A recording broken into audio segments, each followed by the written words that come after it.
Hey, 351 Cleveland, Chris Everett, how we doing? Just getting set up, guys. Gonna try to fish just for just a few hours. Not gonna get crazy with it.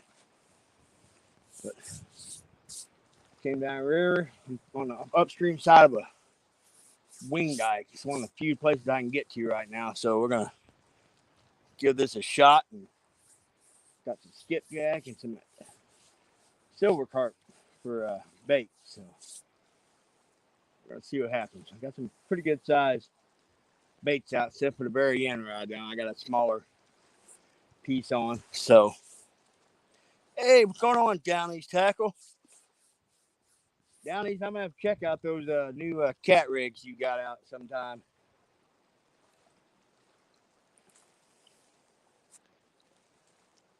Off the res, what's going on?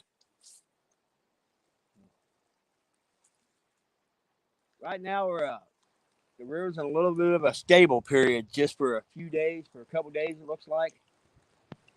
And we got some weather coming in tonight, so I figured I'd better come out and give it a get on the river while I had a chance. It's supposed to rain pretty good for the next few days, and I got to make a skipjack run sometime this weekend, maybe down at Kentucky Dam, try to get some more bait.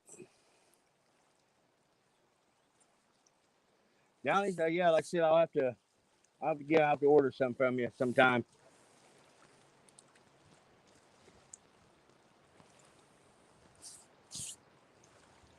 We can catch a couple fish, guys. I want to go to a spot I was at the last Friday night, where another tributary, like cast came in, but I was kind of running behind and stuff. So by the time I got there and everything got set up, it'd have been closer to 8 o'clock before I got set up. So, and I don't plan on staying out real late, maybe about 9 or 10, maybe.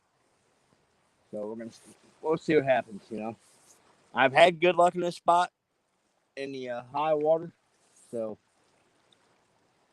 I mean, there's all fails. We can always pick up and move to that big log lane. That's the actual dike right there. That log lane. There is a little piece of that dike sticking out right now. We'll give this a shot for a little while. Hey, what's going on, Grace family? We'll give this a shot for a little bit. We'll give it about an hour or so, or maybe a little more. If we don't get no hits here, maybe we'll move to that where the dike is and chunk off in that hole behind there.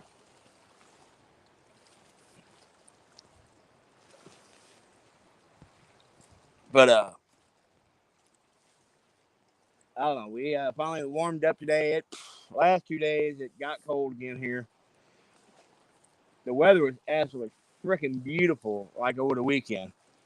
We had some 70, 80-degree days. Tuesday rolled around and Wednesday, and they were down in the 30s at night. So I'm not sure if that's going to put these cats in a funk or not.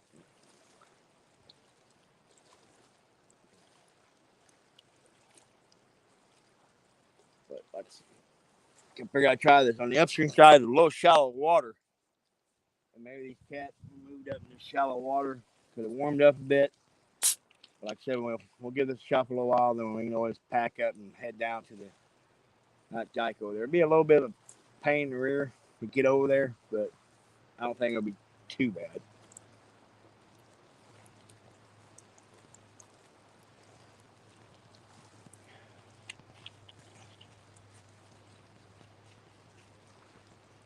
I mean, it warmed up pretty nice right now. It's probably 60 right now. I know once it gets dark, the temperature is going to drop off again pretty good. Oh.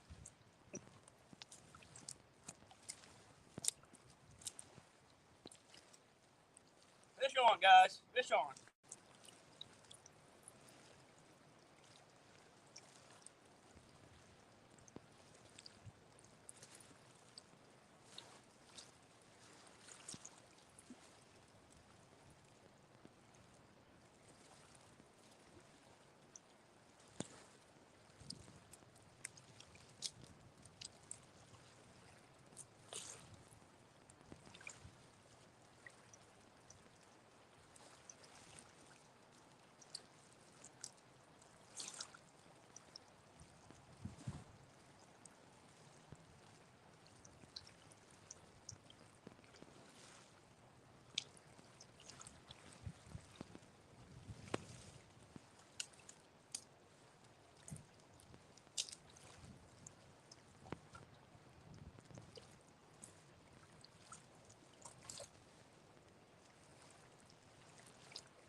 There you go, guys. Off to a good start. Been here a total of 7 minutes. So I'm gonna ain't that big of a fish, but we'll go ahead and weigh him.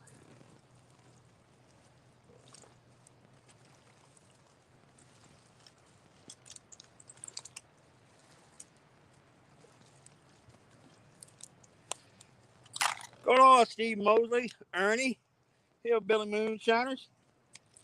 Right, let me get my scale teared out here.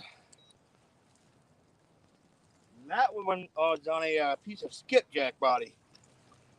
So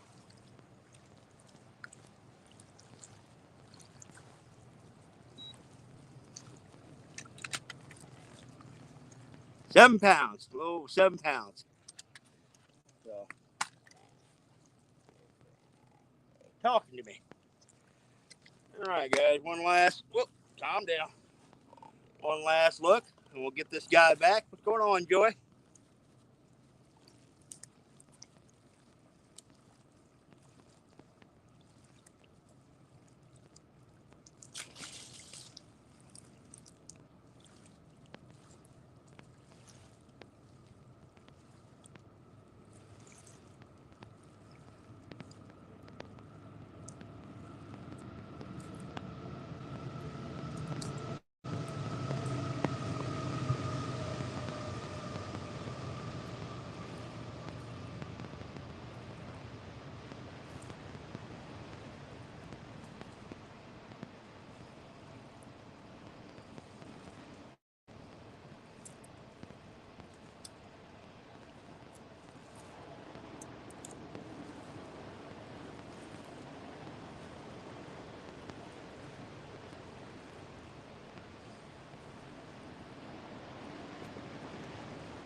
All right, guys, that is a dang good way to start off a live stream right there. Yeah, great. I've seen the Powerballs up there pretty good. And, you know, I don't hardly ever buy tickets unless they get really, really big. So I might have to get one if they don't win this next. If they don't win, draw whenever that is, I'll get in the next one. I like to say you can't ever win if you don't play, but I had the most horrible luck. Heck yeah, great.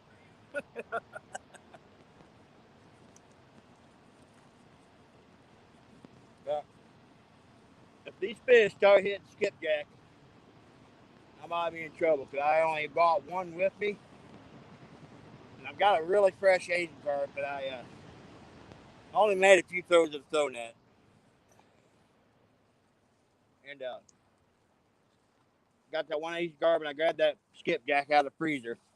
And that's what that fish grabs, a section of skipjack. But I've got a skipjack head on that rod, skipjack body section on that rod, Asian carp body section, Asian carp fillet.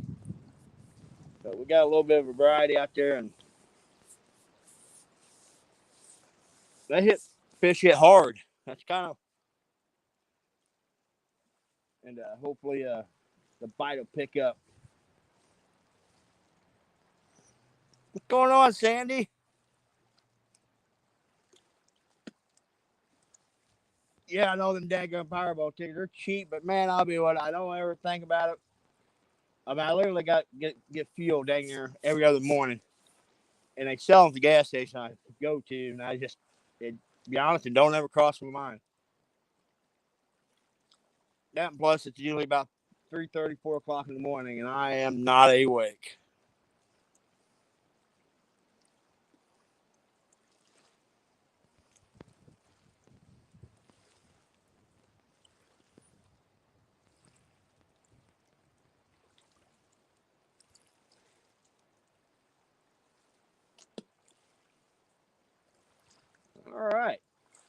I got the blood pumping. So, all right, let's get a nice little warm up. Let's get a big one.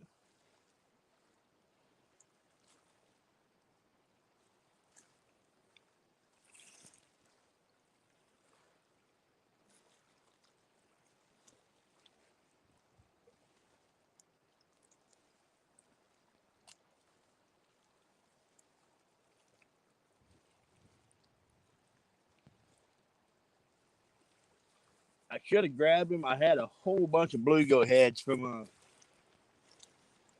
a fishing trip I took Sunday. I absolutely just cleaned up on the crappie and bluegill this past Sunday. Just cleaned up on them. I mean, caught a heck of a mess. So, and I kept all the heads. I threw them in the freezer. Might take a few of them. We're getting ready to go to Wisconsin here in a couple weeks to Mendota to channel catfish. But the heads are a little bigger than I would really want to take up there. I'm going to try to get some smaller bluegill before the trip and some suckers. So.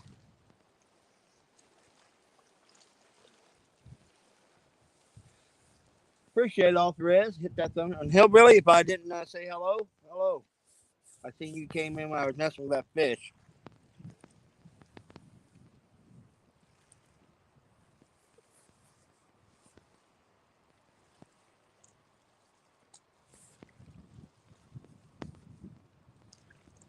Sure, it looks good, Grace, and that's because I can't run right now.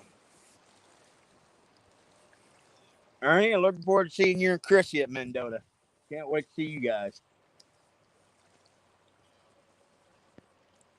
My wife's actually coming with me this go around, so she could hopefully. Cause I think her best channel cat might be like 8 or 9 pounds.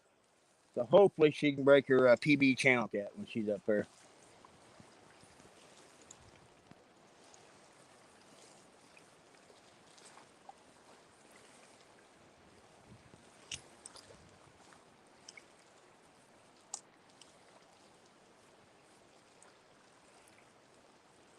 Boy, you know it was cold this morning. It's warmed up. I mean, you can't ask for any better weather than this. I mean, it's absolutely beautiful.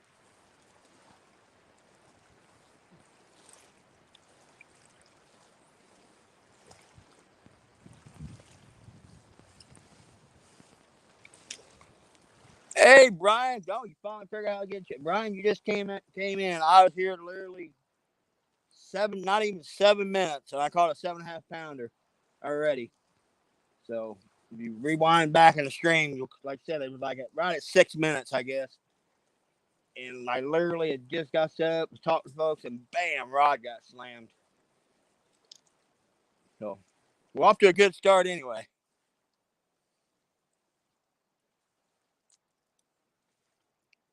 I think some more potatoes and pepper this year. Ernie, that stuff was amazing last year. I am kind of kicking around. Maybe bring my little mini Blackstone up and making you guys some blackened fish when we do that cookout Thursday night. But I'll have to make a run somewhere where I can catch a bunch of eater-sized cat. One mushroom. I was kind of looking a little bit, Brian, when I was coming to this block of timber. Because I'm in, very similar to the Missouri River bottoms where I'm in this creek, this river bottom I got to walk through to get here.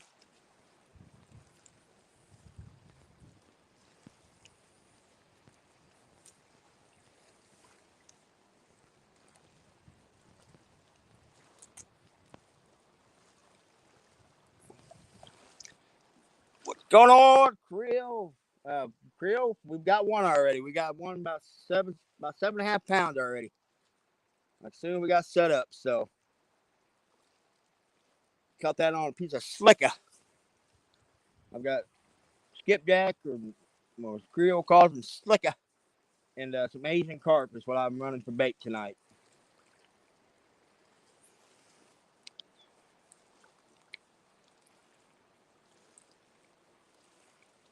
Yeah, in case y'all wasn't in Catfish Weekly a few weeks back, Mr. Creole Catfish, myself, Danny Stone's Outdoors, and Richard from Fishing the Freedom. We're going to start a weekly show called Fishing the Mississippi. And the kicker of that one will actually be on the river, fishing. Like when we're doing a thing, we'll have guests and whatnot, trying to highlight the Mississippi. So, and we are trying to shoot for next Saturday, I believe. I think that's what we all agreed on. So, I'm not exactly sure the time slot we're gonna shoot for yet, but it ought to be a good show. It really good is. I've got a handful of people right off the top of the head I want to try to get as guests. Mr. Brian Dorr, thank you very much, buddy. Thank you. That'll help cover the cost of my dang throw net. I was trying to throw net some fresh bait, landed on the top of the log, and destroyed my throw net. There's no patch in this one. Oh, all right, guys, we just got a bump on our skipjack head here. Just a little pat. And that's a pretty good sized bait, too. That skipjack head I got on out there. But, Brian, I appreciate it, brother. Thank you very much. Oh, boy, he's working on that sucker. It's Mad Cat's right here, the closest rod to me. He's kind of bumping around. So far, it's a skipjack they're wanting. And it wasn't figured. I grabbed one. All I grabbed was one out of the freezer. And I'm already getting low on skipjack from we took a trip a few weeks back, and I'm already burning through them. Danny Stone, he texted me. He's down to like 3, I think. He's got left in his freezer.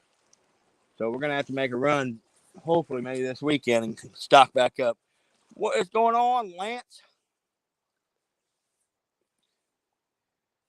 Yeah, Creel, happy early anniversary, brother. Which I'll definitely talk to you before then, but.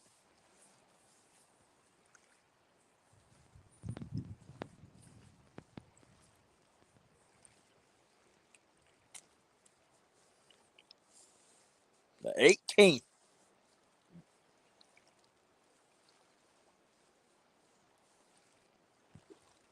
Oh, doing a little early. Okay.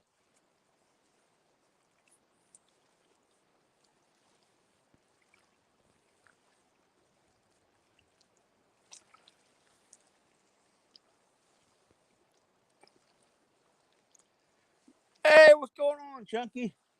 Chunky, we got one so far. We got 1 7.5 pounder right off the get go. Didn't even hardly get set up and got slammed. And the Mad Cat's over there. Something's fooling around with it. I've got a great big old skipjack head on it. I hit it a few times, but it hadn't hit it again. But and the first fish come off a chunk of skipjack.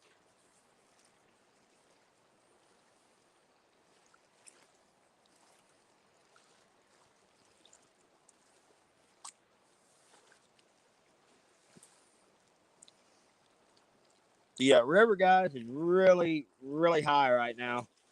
Because right where this log's laying out here, that's the base of a dike.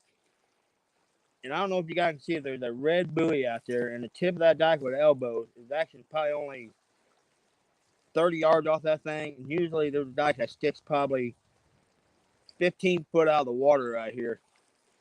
And the elbow's down, and it goes down that way, downstream, like another 100 yards. And the river right now, where I'm at, the river level is 20.6. And for them dikes to be out of the water, the river level needs to be like 11.5. So, must have been a little devil hitting that skipjack head. Cause, like I said, I mean, it's a big old, it's big as my fist, the skipjack head I got here. Big old donkey bait. Must have been a little guy messing around with it.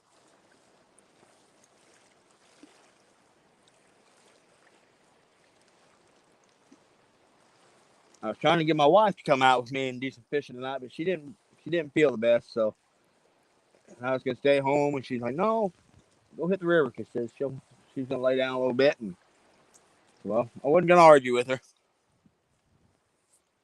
Oh, there he is. He hit it again. He's still full with it. Just like I said, it's a pretty good sized bait, you know. Okay.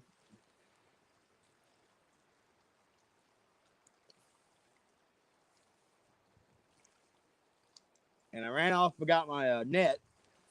So if it's a big, I do hook into a big one, it could get interesting. That's the second time I've done that in the last two live streams. I ran off and forgot my net, which you can't miss a thing. It's one of those big old Hydro Web 150s.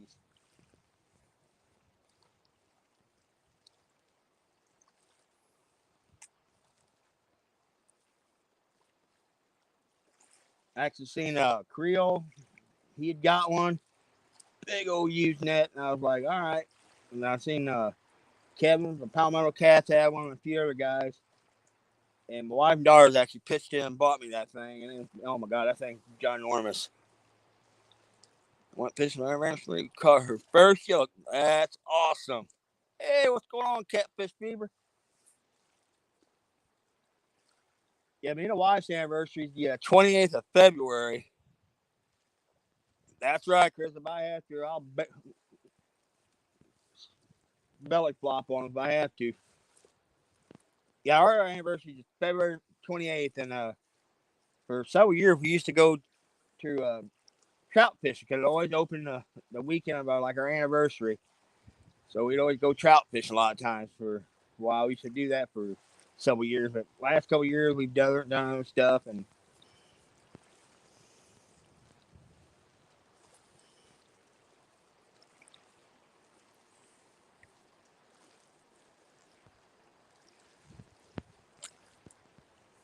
come on, kitty, take that sucker.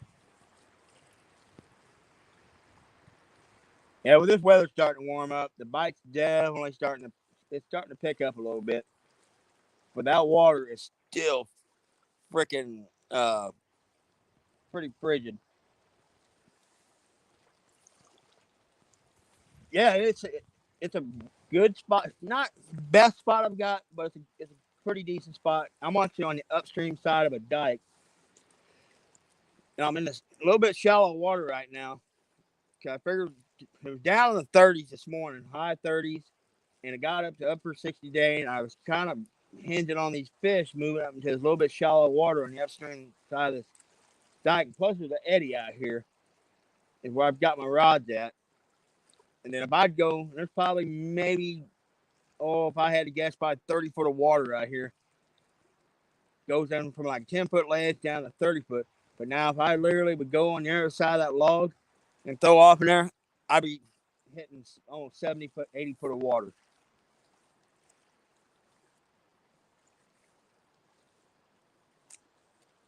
If the weather was hot, oh yeah, I'd be on the backside of that sucker. Yes, Lance, I've been looking at watching the weather report for up there with Mendota, because our trip's coming up here shortly.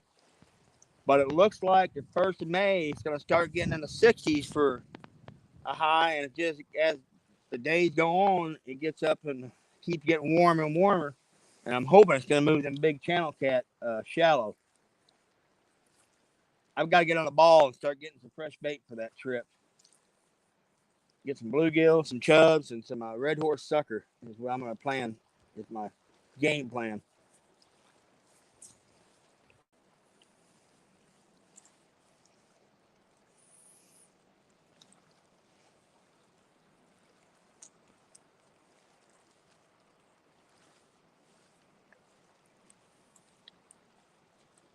Yeah, the weather finally gotten like in the 60s, 70s. We even had an 80-degree day here for a few days. And mushroom season, morel season, was kicked in high gear for a while, but it's starting to wind down now. They're just about the end of it. But like Mr. Brian Dora, that was in the chat, I work with him, good buddy of mine. We were talking, maybe this cool weather and all this rain might give them another little spurt in the next couple of days. So,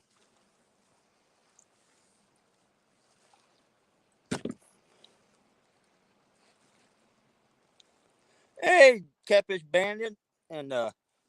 Johnny Small Pepper.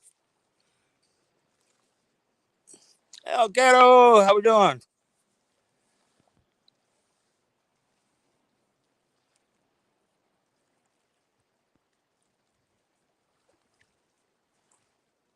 Yeah, that fish hit that skipjack head a few times, but he just didn't.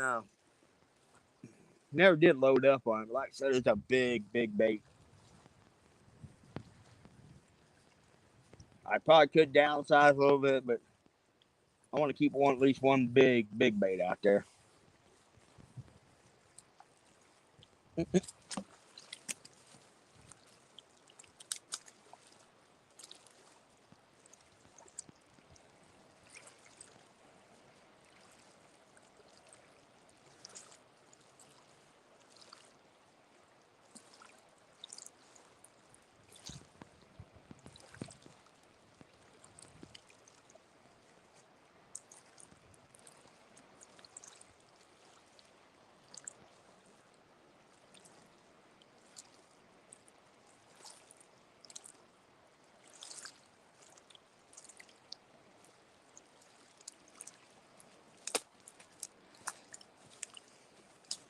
All right, he was second rod. My Uncle Lou's there.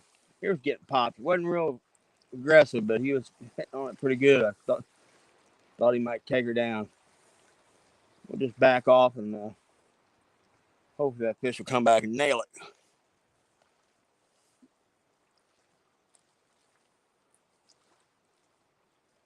Well, they're hitting. So, like I said, we've got one fish already, and we've already had a couple hits. So that's encouraging, guys. That's real encouraging. Because the river had been on a rise for several days here. Then it dropped just a little bit, like a foot. And then it's in a leveling off period for the next 3 to 4 days. And then it's supposed to start dropping again. But we have more weather coming in. So chances are it's going to shoot right back up.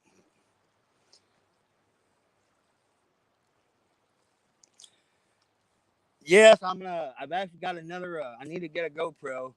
I've got my other GoPro. Besides a 9, I run a GoPro Hero 8, but I've also got a 9, and I am going to, when I start videoing, which I'm not videoing tonight, which I should be, to make some good little extra footage. I'm going to start setting a little GoPro on a tripod right by the rods when I start videoing. I'm going to be in a lot of spots this summer. I'm going to fish where I won't have service to fish. I mean, service to stream, but I'll be able to get video and stuff. So,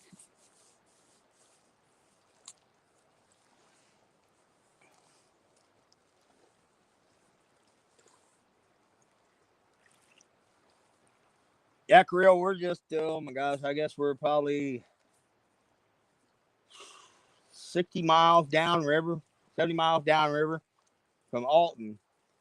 And there was 2 former world record blue cats caught there.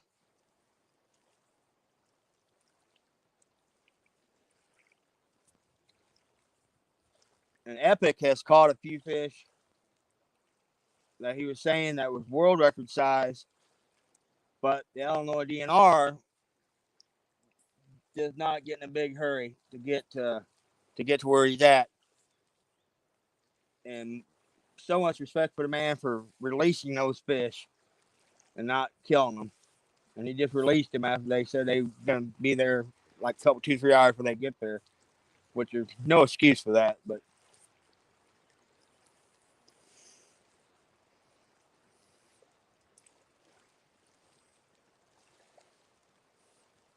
hey, what's going on, John boy?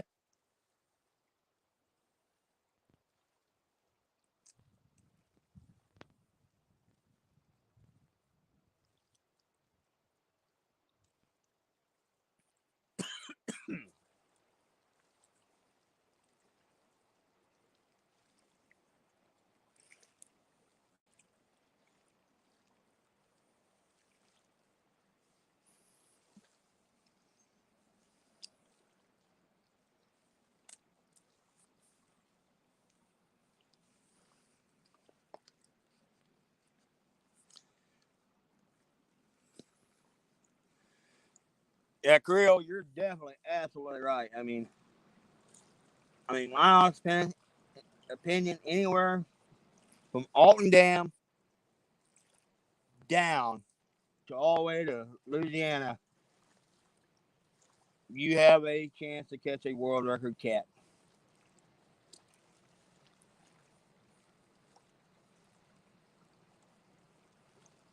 Because I know I've seen, like, talked to a few biologists and stuff, and the number of the big cat, they said that world record size in this river will blow a guy's mind. And unfortunately, I've also talked to a few commercial fishermen, and I've seen the pictures of some of the cats that have gotten their nets and stuff that are absolute just giants. 10 years. Yep. Yes, it is, Creole. Last dam. I worked up in Burlington, Iowa for, oh gosh, 2-3 years, I guess, on a big project up there. And I fished quite a bit behind the Keokuk Dam. I caught a few blues there, nothing big, but man, I did catch some big old flathead up there when I was working. And some big, big channel cat, too.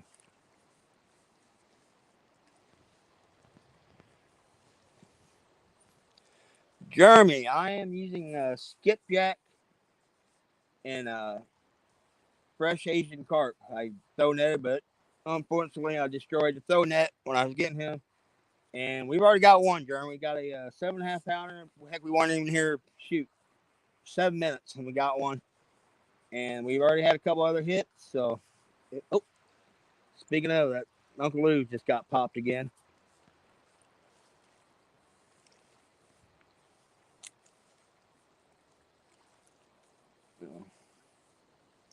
We'll just sit back and hopefully he decides to nail it. Indiana, Chris, 1 7.5 pounder so far. And we've been fishing 33 minutes. So,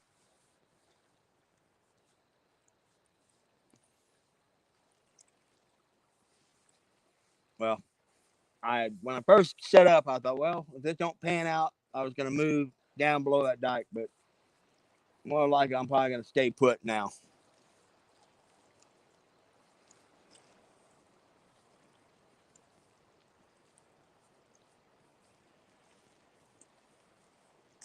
And so far, neither one of the Asian carp rods have gotten hit. And I haven't even got a bump yet.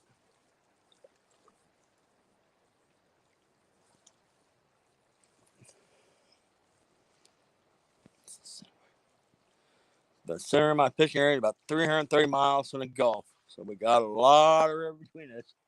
Yes, we do.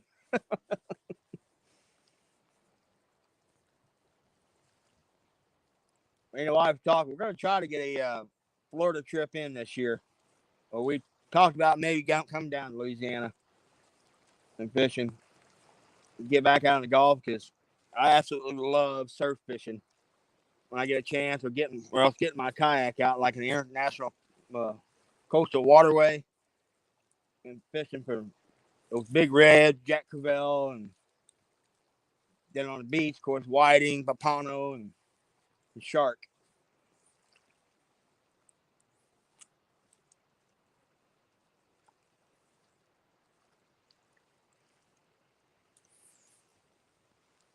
Hang over the bill. There's another Mississippi guy, river fishing guy.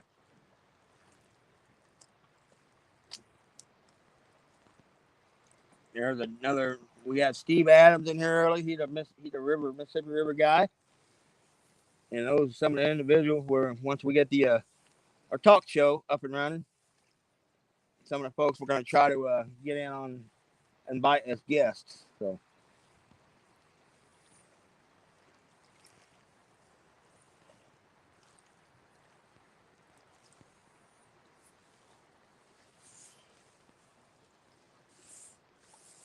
Hook to the hammock. What's going on? We have a premiere at 9 Eastern tonight. Oh, missed it. You don't want to miss it.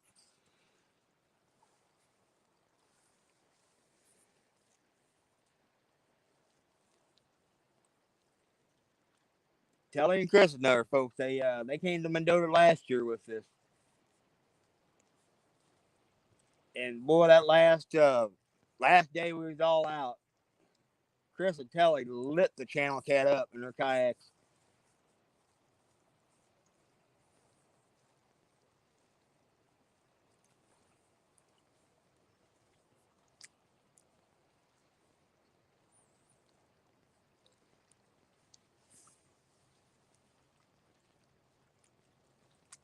Brian, definitely, yes. We're gonna have to get out of Missouri for sure.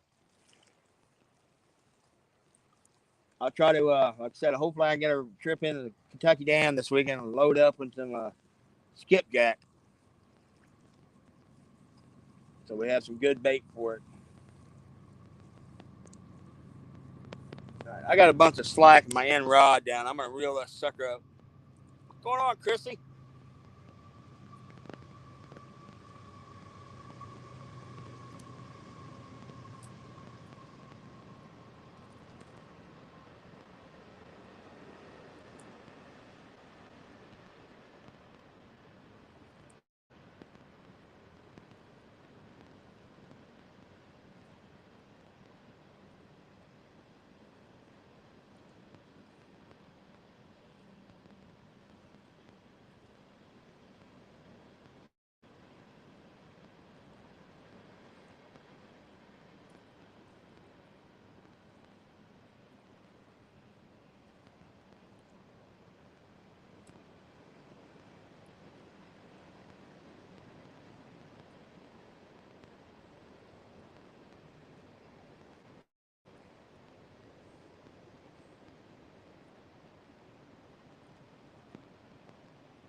Hoping that fish didn't strip that skipjack off that second rod.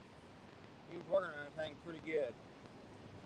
We'll give it a little longer and make sure he ain't gonna come back for it.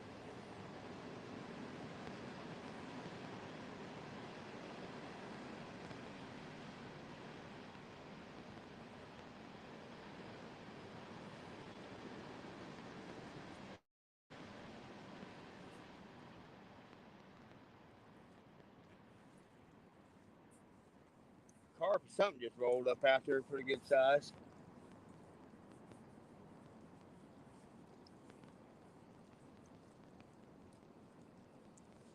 This river temperature starts coming up a few more degrees. I'll start to bringing a skipjack rod with me and fishing on the backside with this currents going over the top of these dikes.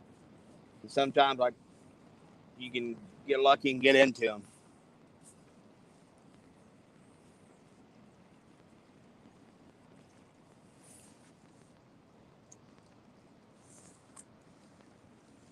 Hey, Richard, what's going on, buddy? Richard, yeah, we weren't even here 7 minutes. I caught a 7.5 pounder already, and got it. I've already had a couple other hits, so and that little old 7.5 pounder. I mean, he absolutely just hammered it,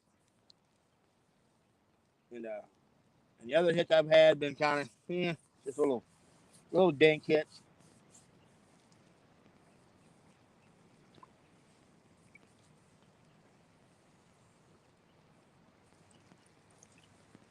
Yeah, Richard. Next week I'm gonna start working on trying to get chubs and suckers for the Mendota trip. Start hitting the creeks and start working on. I don't have a way to transport them live, so I'm gonna try to flash freeze them. And I used them last year like that, and I had really good luck. I don't know if you can see him, guy. There's a snake, right? Water snake just popped up. He's heading toward the bank over here.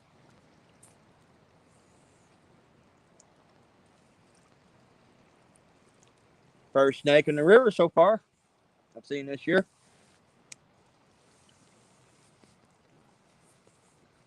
Let's see what this dude does. He comes up in the bank. I'll see if I can't catch him.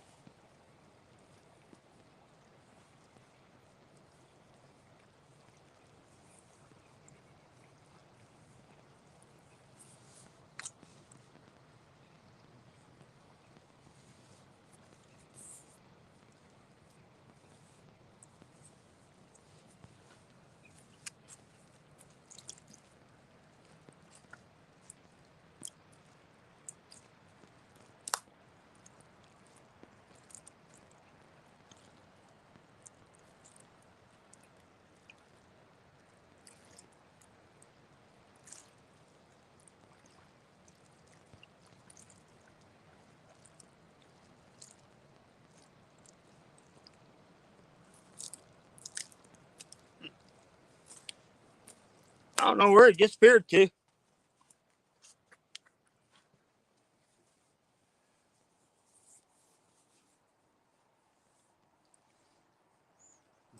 Sandy said, "Don't do snake."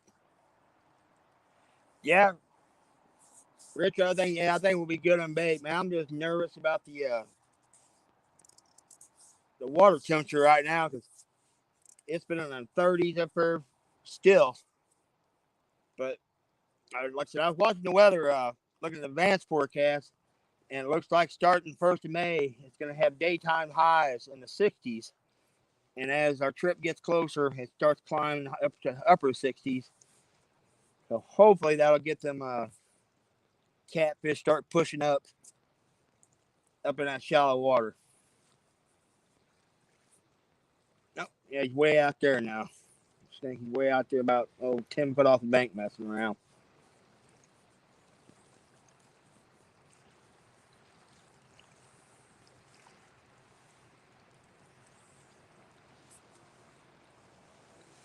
$2.17 Rebel, how we doing, buddy?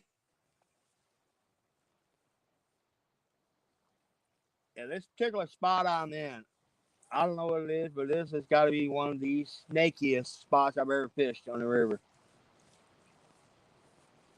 Especially when it starts getting warm and that more of that this dike over here starts getting exposed. You won't see them way out on the tips, but around the base of it, oh my gosh, there'll be snakes everywhere. And they're just old brown water snakes. I mean, they won't mess with you or hurt you, but I mean, there's just a ton of them.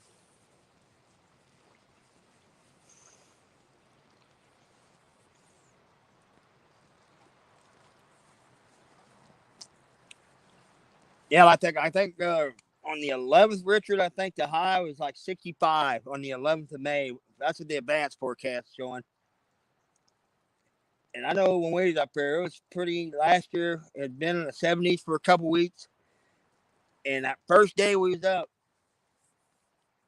it seemed like they were all back in the main lake, starting to go into the Cherokee Arm. And then, like overnight, then all of a sudden they just started pushing way back up in there.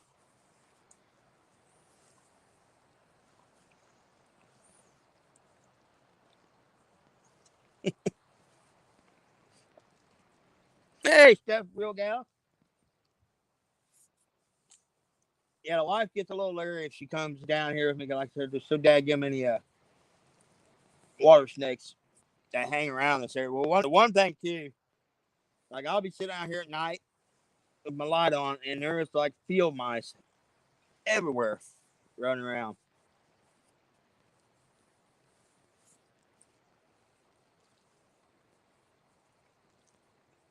Me and a couple of buddies of mine were fishing this thing last year downstream a little bit, and we seen a commotion on the edge of the water. And there was two big old brown water snakes. Had a little old flathead that was probably about 10 inches long. They had a hold of that sucker trying to eat them. Yeah, should have probably let nature take course, but I ended up grabbing both of them snakes and shaking them off that little flathead and rescued them. Look, yeah, it's Tiger. How we doing? All right, guys, I'm going to check that second rod. That fish was hitting that thing pretty daggone aggressive. I wonder if he didn't get that piece of skipjack off there.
right.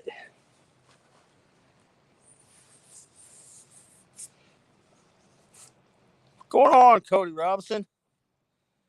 Oh yeah, Tiger. Yeah. If I was gonna fish longer than I am tonight, I definitely would make me a nice fire. I mean, I got plenty of driftwood. I can make a heck of a fire. Figure I'll fish about 9 or 10 probably.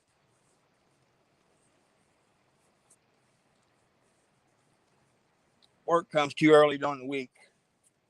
Stay out too late. I was gonna wait till Friday night to fish, so I can fish a lot later. But we got weather coming in starting tomorrow and the rest of the week, and then plus I think I'm gonna try to run the Kentucky Dam Saturday for skipjack. So, hey Dom, what's going on?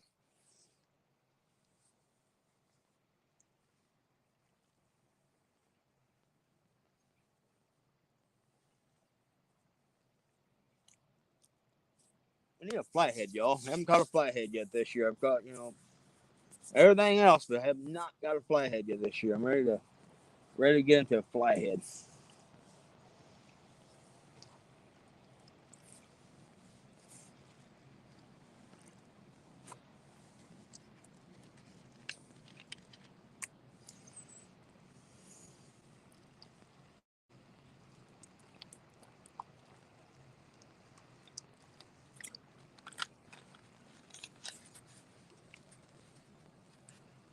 Yeah, the only thing I got in the throw net before I destroyed it was the size of that Asian carp with a pretty good sized drum, but I don't know. I know some folks like using drum for bait, but I've never had any luck. I mean, I've caught a couple fish on it, but I don't have enough faith in it to use it.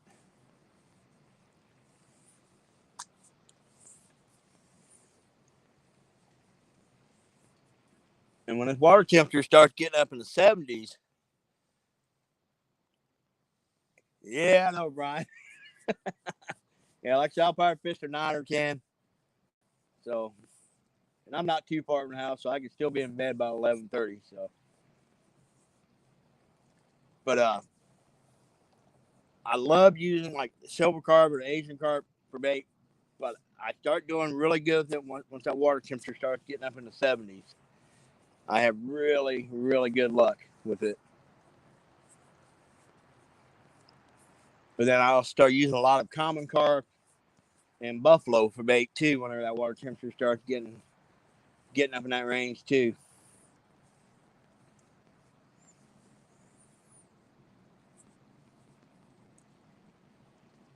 Or if I can get my hands on moon eye.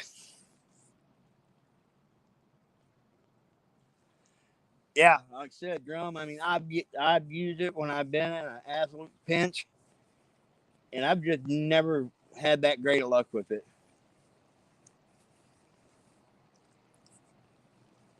I didn't even bring no chicken with me tonight because the last 3 times I've been in the river, haven't been able to buy a hit on chicken.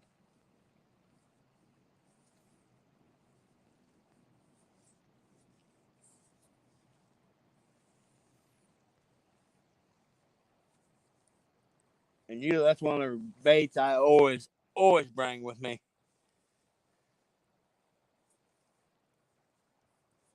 Hey, what's going on, Dale?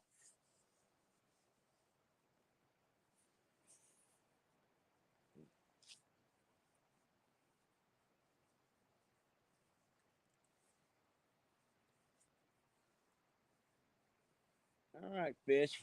I was getting hit there pretty good there for a little bit. I was getting several hits after that one.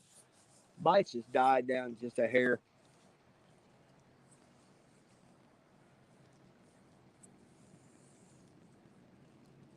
Yeah, I had all those bluegill heads from this past week. I should have bought some of them daggum bluegill heads with me.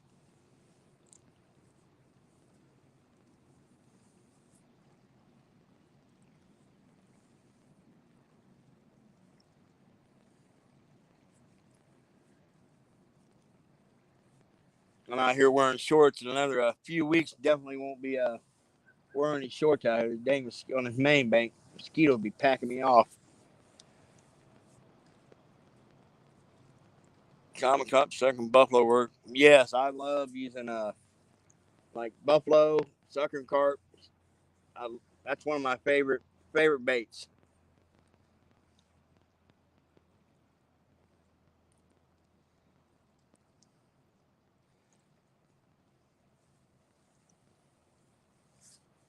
Yeah, y'all, if you haven't checked out Muskrat Adventures, it's Roger Mint and Jeremy DeFore, the Creole Catfish, and they put that show every Tuesday, and it's a good show. They always have some really good guests. And they're both boat guys, so they talk a lot about techniques they use out of boat, whether it be dragging baits, drifting, bumping. Both of them are very knowledgeable when it comes to the different techniques out of a boat.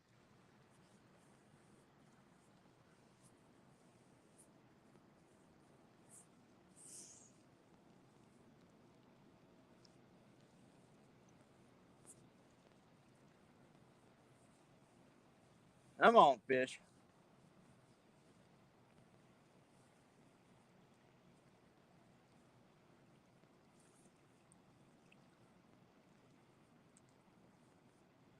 I was watching Kayak Mike. He did a video in his kayak. He was bumping for catfish out of his kayak. And I'm getting ready to install a trolling motor on my kayak. And I think I'm going to definitely be giving that a shot here before long. Trying to do some bumping for catfish out of the kayak as well. Because I'll fish the Cascade River, which is just a few miles upriver. It's a lot lazier river. And I'd be able to control the kayak. And I think pretty sure I can get away with this. So I'm definitely going to give it a shot. Hey, what's going on, Jody? Jody, boy, that was a dandy you got there tonight. That was a good one.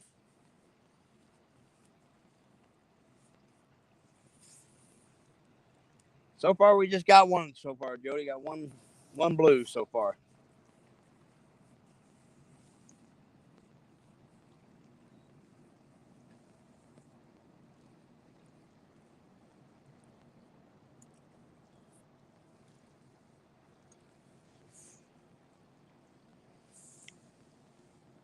Oh, Mr. Greenwell in here. Hey, Greenwell, how we doing, buddy? That's another one, guys. You guys have to check out. He is they call him Bumping Mike Greenwell. He does some really good stuff. He's very informative on his bumping videos and stuff. And I'm actually in Chad Field Waters bumping for Biggins tournament, and I'm going to be getting a crash course on how to bump for catfish here in the next couple of weeks.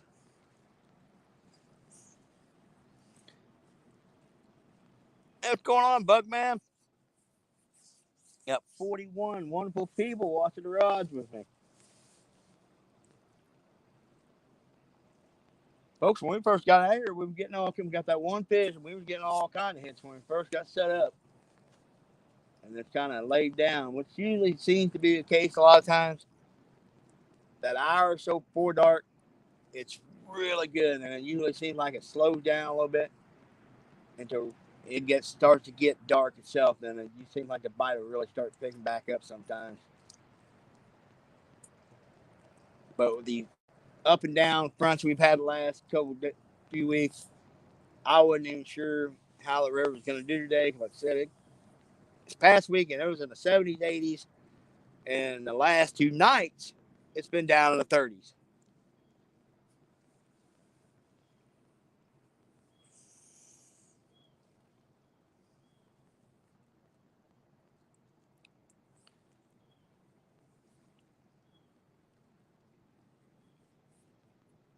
I've got another spot I'd like to, I don't know, hopefully, I don't know, I can get a service down there one day. I'm going to try going down there. It's another wing dike, and there's a big eddy on this thing. But right now, the water's too high. I can't get in there and get any service at all. Well, I'm sorry, not service, but nowhere I can cast right now. It's like literally the bank's real steep and it's up in the water's up in the brush right now.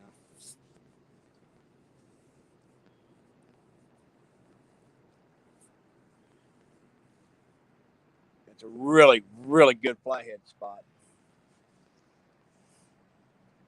My son gave both.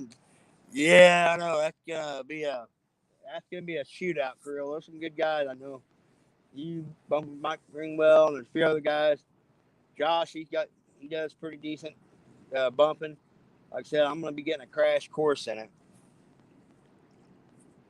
I don't do a whole lot of boat fishing, so, and I'm not sure whether what me and Josh's plan is. We're gonna fish the Ohio or try the Mississippi. It'll depend a lot on the river stage, though.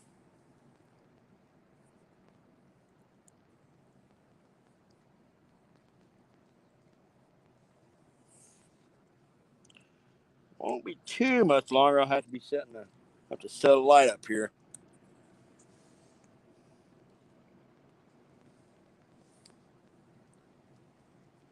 Got a barge coming up river. Maybe we'll get a little barge bite action.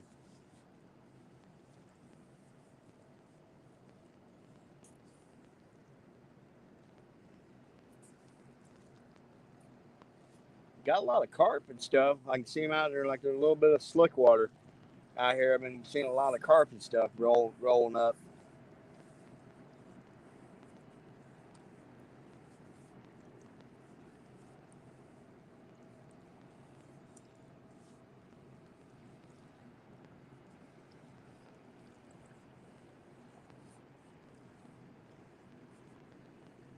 I could probably bring a container of worms by here and probably just tear up all kind of non-target stuff. Like drum, carp, probably small cat. And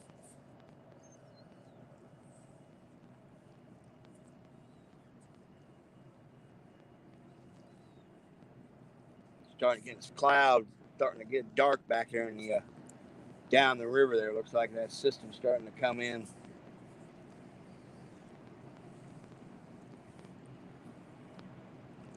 I just know I am over this dadgum weather. It gets cold, hot, cold, rain, or the wind's blowing 100 mile an hour.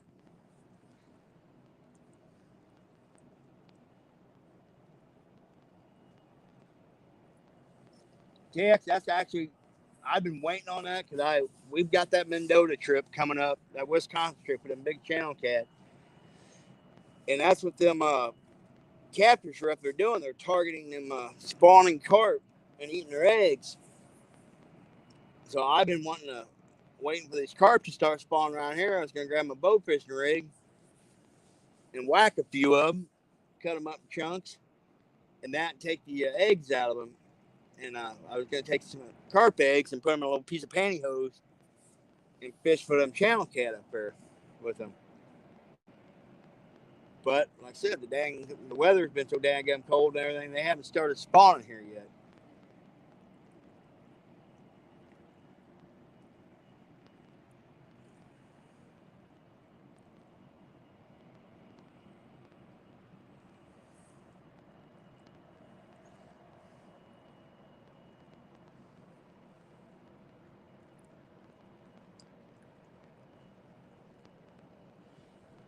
Well, Greenwood, I don't know. Boy, the way this spring's been going, I don't think that's gonna be a problem. But with all the daggone rain and everything we've had, I don't think that'll be a problem. Cause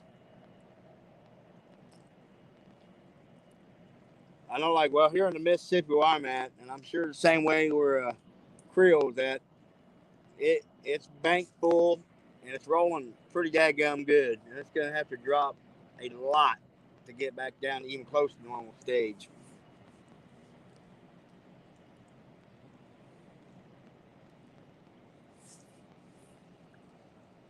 Like last 2 years, we had like really low water on the river, which that is my absolute favorite time to fish the river when it's low. But then the years like 3 years prior to that, we had consecutive years. The river stayed flooded the entire daggum summer. and you couldn't even get close to the main channel unless you had a boat. And I was fishing a lot of backwaters and flooded fields. Still had good luck, but just not like the quality of fish I do get out of the main river.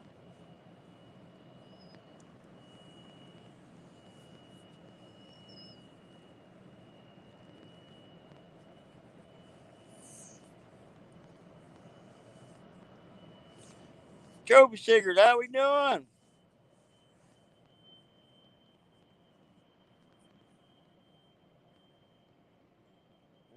Skipjack head just got bumped. Just a little bitty bump.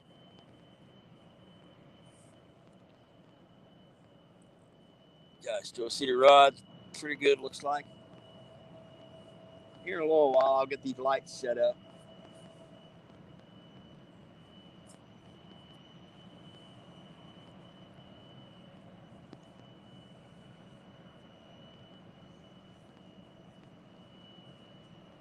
Yeah, I just bought a couple lights with me tonight. I knew I wasn't going to be out real late, so.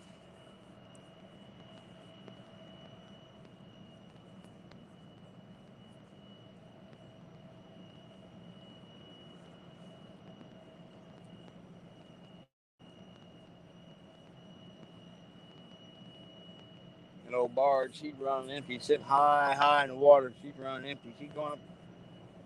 She's making pretty good headway at the river.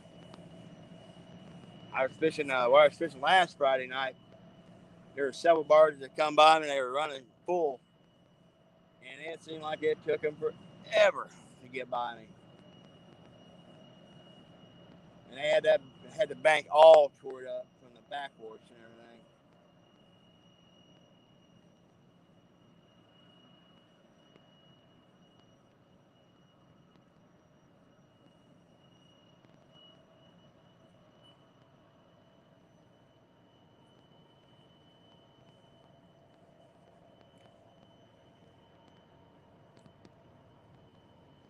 Yeah, she's cranking, boy. Grill. Now I got a train coming by.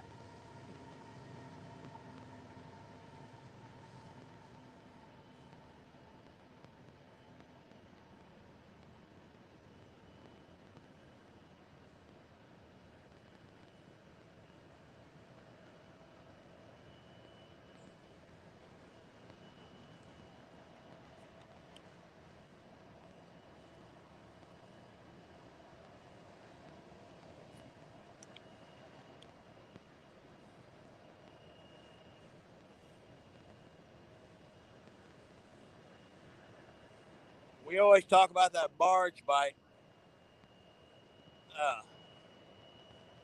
Hey, Lisa, what's going on? It's just been my experience. I seem like I have better luck with that barge bite in times of low water. Not as so much during the high water stages, but during low water stages, it seems like I do a lot better with it.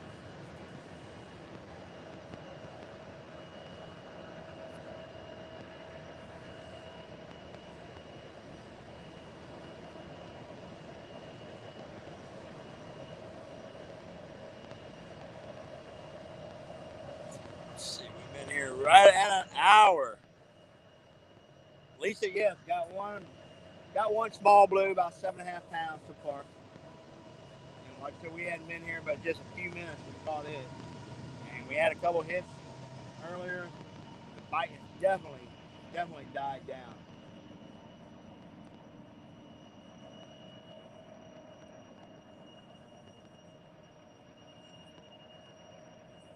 So I'm kind of starting to contemplate about moving again, moving to out on that just a little bit of that dike there is, and throwing a couple rods up here, and then throwing a couple down. But I don't know yet. I might take a walk over here in a second, guys, and see how rough it would be for me to get over in there and get everything set up.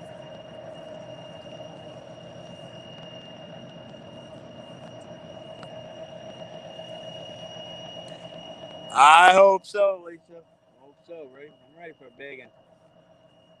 I'm caught a few decent cat, so far this spring, but nothing good, yet.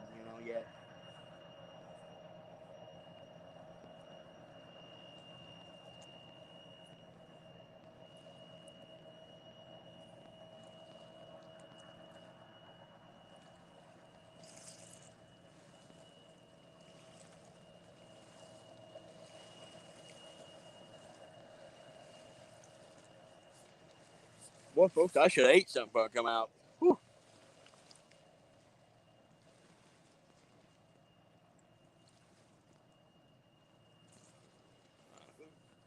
There's some folks coming in.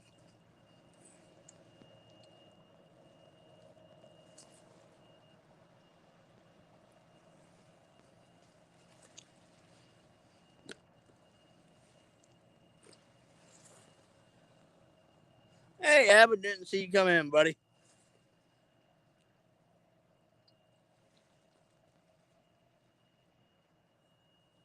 Hey, Canadian fishing musician, didn't see you coming either, buddy. Trying to watch these rods and I don't have the talent Chucky does. He can sit there and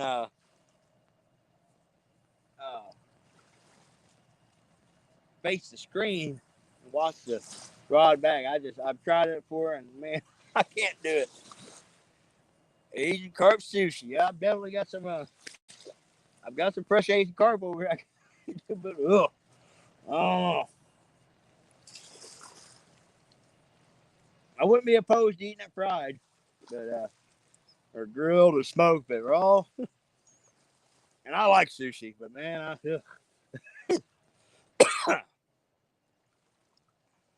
hey, Sean.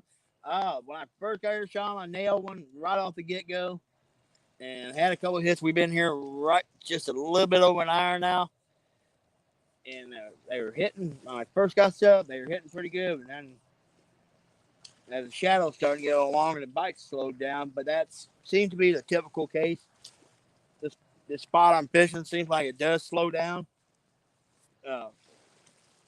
for a little bit. Once the shadows start getting longer, then it seems like once night actually gets here, sometimes they'll pick up again for a bit.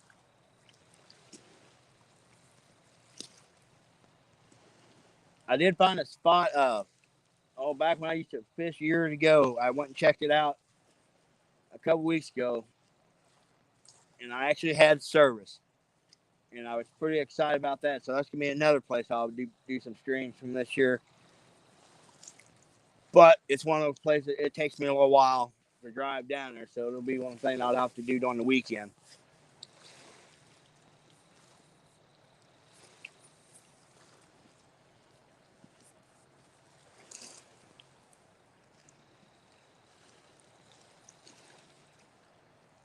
We'll give it another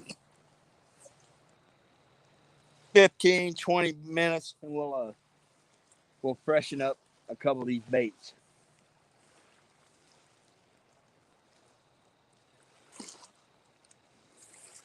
I'll tell you what, Creole, I have reading a study. These folks, they went to like 2 or 3 different universities, and they fried some catfish, crappie, and something else, and Asian carp, and they set it out on platters and had all these folks eat it. It's fried the same way, but it wasn't marked. They didn't have it marked. And they said everybody that went back, almost everybody went back to the Asian carp. What's going on, Big Mike?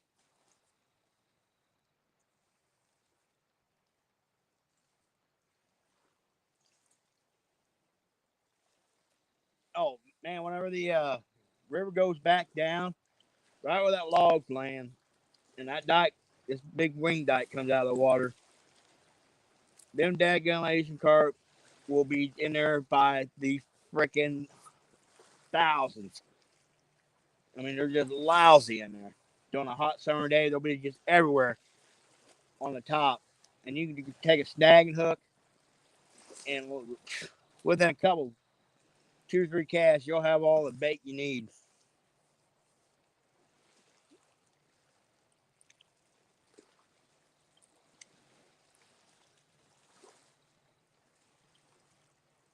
Yeah, them daggum things are so bad in these creeks around here that come off the river.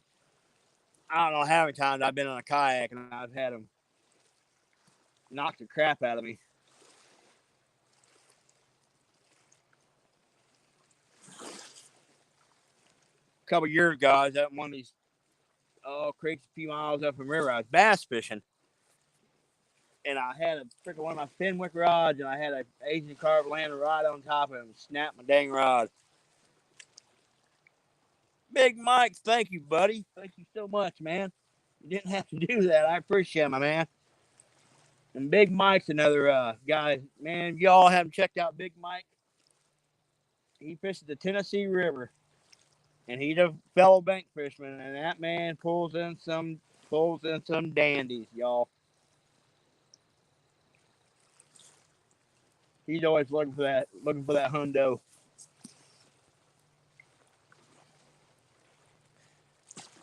Hey, what's going on, Aaron? Yeah, Big Mike, I've actually got one of your favorite baits on this Mad Cat. I got a big old skipjack head on there. And the first fish I caught today was on a skipjack body. And the other rod, I've got that Asian carp. Them rods haven't even got bumped yet. And the only hits I've had so far has been on the skipjack. So, and I'm starting to get low on my skipjack supply. I've got to make a run here. Hopefully this weekend I can make a run for him. Avid, thank you, buddy. Thank you, my man. Avid's not too far from me, y'all. He's not heck. He's just down the. He fishes the Kaskasky. That's upriver from me, and we've got to fish together once so far, and I'm hoping like heck me and Avid can get together here shortly and get on the Kaskasky and do some fishing. Or they're at the mouth. All right, guys, I'm gonna set these lights up because it looks like the rod's getting a little dim for you guys. So, what's going on, Danimal? Danimal, like I said, I've got one. I got one blue right off the get go. Had a couple hits, and the bite has slowed down a smidge. So,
got there?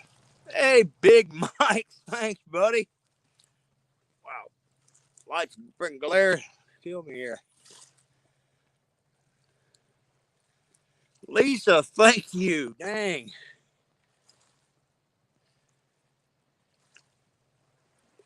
Behave yourself. Aaron, dang, thanks, brother. Holy crap, guys. Man, I'm down at fooling around. Five up. Dang, Aaron. Wow. Big Mike. Dang, guys. Holy crap. I walk away for. Holy crap, guys. Dang. Man, I missed some stuff here. I was getting these lines rebaited up, some fresh bait. Man, you guys are blasting me. Man, thank you so much.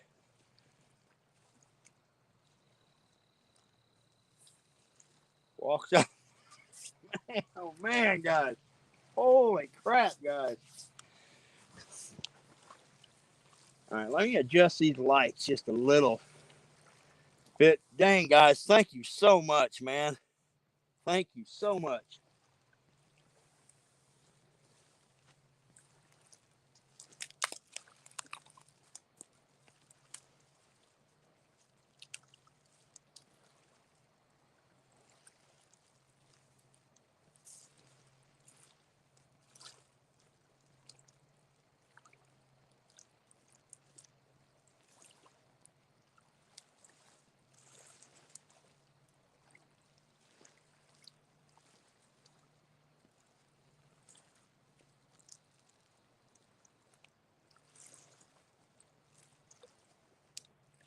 All right, them lights will start working a little better once it gets a little darker.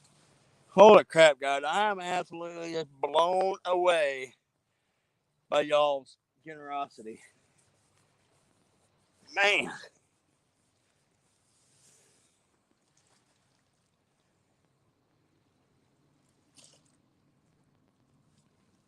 Oh, like a freaking idiot. If I looked into the daggum light whenever I was trying to adjust them.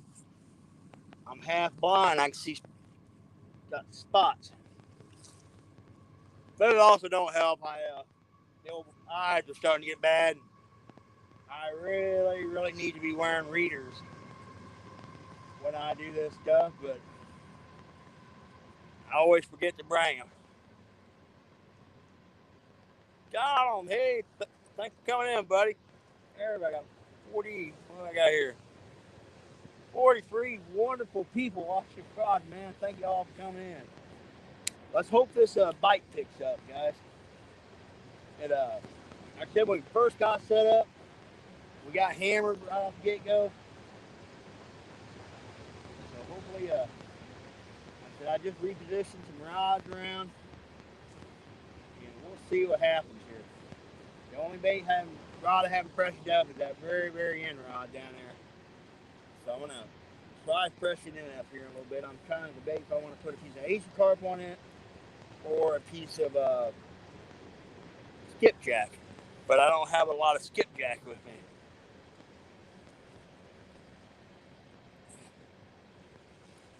Thank you, Lisa. Dang, girl. And y'all just freaking blow me away right now. I'm just shell shocked.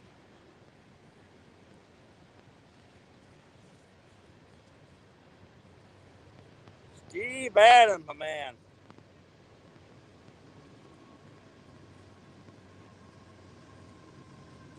Steve Adams is another gentleman I'd like to get on the once we Creole, Richard, and Danny all of us get the show on the road. We want to our talk show. He's another fellow Mississippi River guy. We want to get him on there. And I would really like to get Big Mike up here one of these days to come out here and fish the river of Mississippi with us.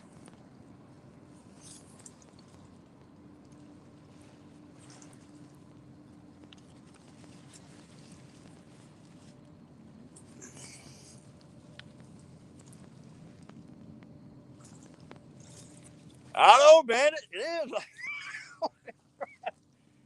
I come back from checking the rod, and the dang screen is just lit up on top. I'm like, what the heck is going on? Yeah, I'm just, dang, man, blown away. Big Mike, get a hold of me, brother. We will, I would love to do some river fishing. I want to get down to Tennessee. I fished, I guess it's been 4 or 5 years ago. Last time I fished in Tennessee, and I was actually in one of the areas you do a lot of your streams. And, my little sucker rod getting a little, something little spooling around with it. But, I'll be honest, that was like way ever before I ever thought about YouTube and stuff. And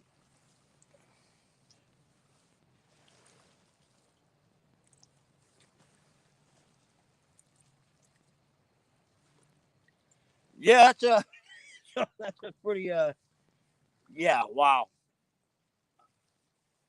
I'm I'm blown away.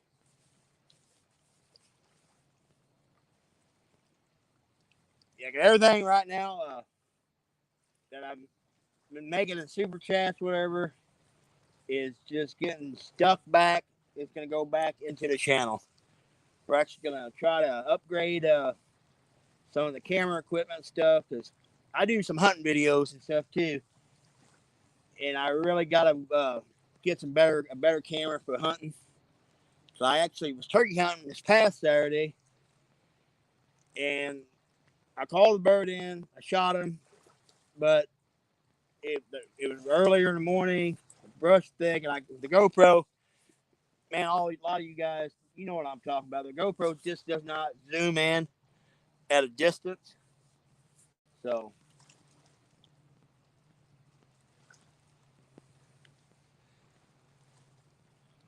hey, what's going on, Swamp Donkey? Danny, what's up, brother? Danny, so far, one blue cat. One blue cat. We was here right here about 7 minutes, about, a little old 7.5 pounder, and had a couple hits right after that, and the action kind of slowed down a bit. But like me and Danny was talking about, he's getting low on skipjack, and so am I.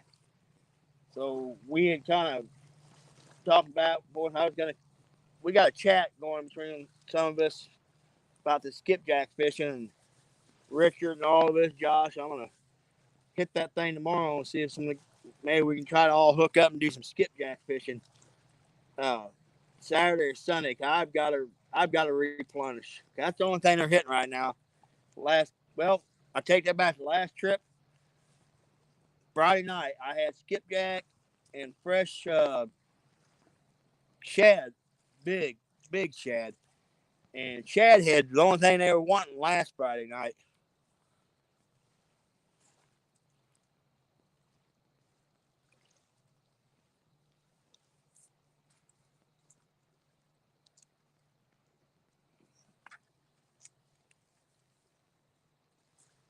You gonna go catch skipjack, Big Mike, or you gonna go live, try to get some of them big old Tennessee River giants?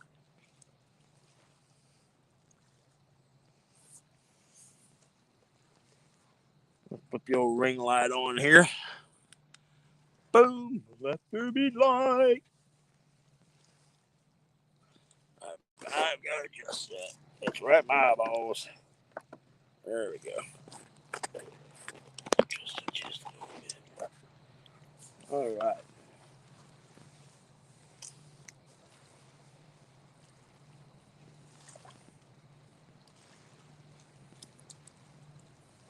Yeah, I know that daggone water snake went. 4-iron step on him. Hey, what's going on, Brian? Heck yeah, Mike. I'll definitely be tuning in. Cause we got weather coming in, so fishing's gonna be a little bit of a down for a couple of days. The way it looks around here with all the rain coming in.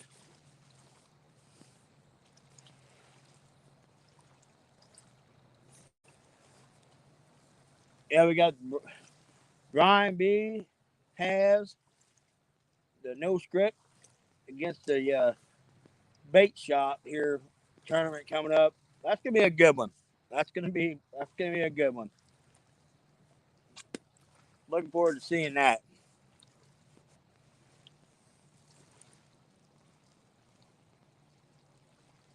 Swamp Dog looks like I got one like soon as we got set up.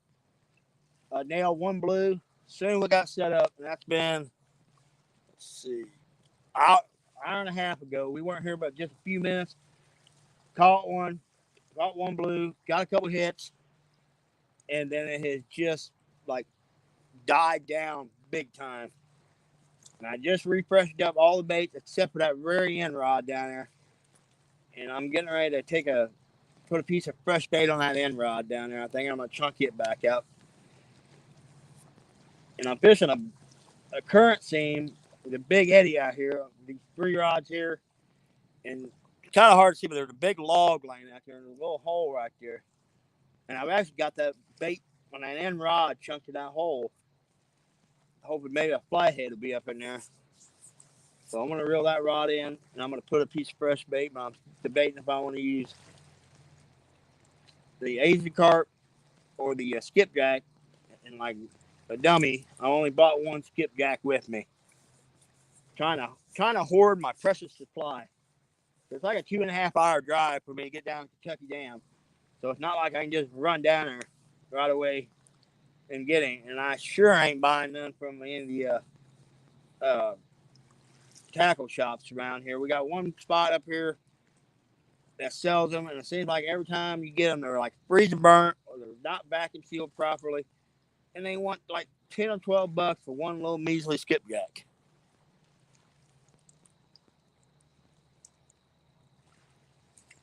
Jello, what's going on, buddy?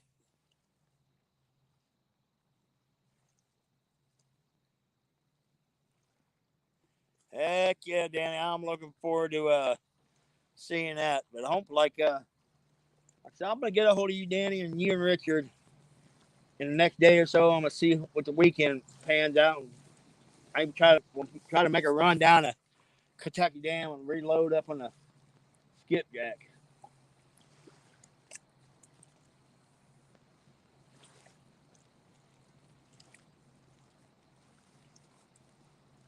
We got some big old jumbos that last time we went. I'd like to get some that are a little bit smaller than that.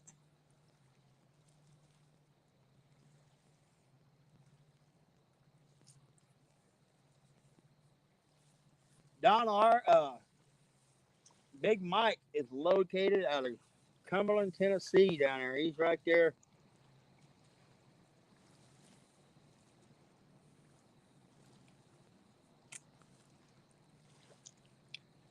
Man, if y'all ever get a chance to like go to Tennessee, go to Cumberland. It is beautiful in that area, and there is as far as tourist stuff, there is a ton of stuff to do. Awesome, Richard. Cool. I'll see what the weather, because right now I know Saturday they're calling for maybe some thunderstorms there, so gotta keep an eye on that. Like I said, yeah, I need to stock up in a bad way.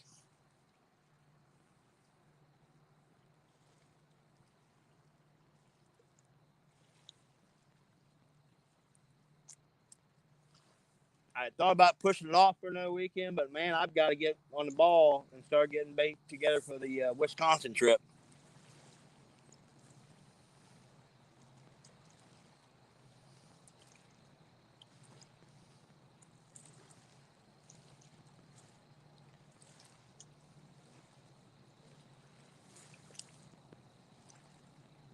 All right, y'all. I'm gonna run down there and I am gonna freshen up that last rod down there.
All right. Last rod freshened up. Readjusted it. Well, I had it land, so.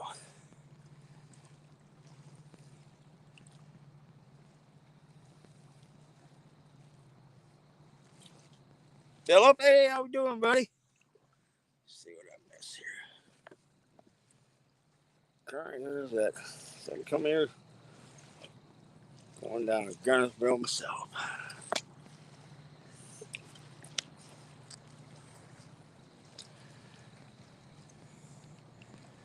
Saturday, 6 p.m. Yeah, freaking Chad was saying he's gonna 9 o'clock usually his bedtime, so he might fall asleep on y'all during the no script versus bait shop tournament.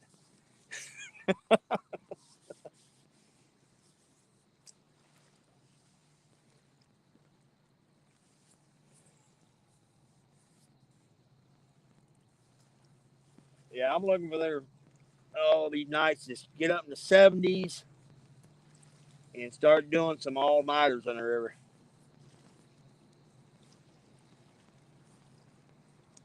I mean, it's getting better day by day. That's for sure. But if I have my guess, I'm gonna still say this water temperature is probably still high 50s right now. We still got all that cold water coming down from the north. Yeah, so if I had to guess, I'm still guessing this river temperature is probably still in the high 50s yet. When it starts hitting the 60s, look out, y'all.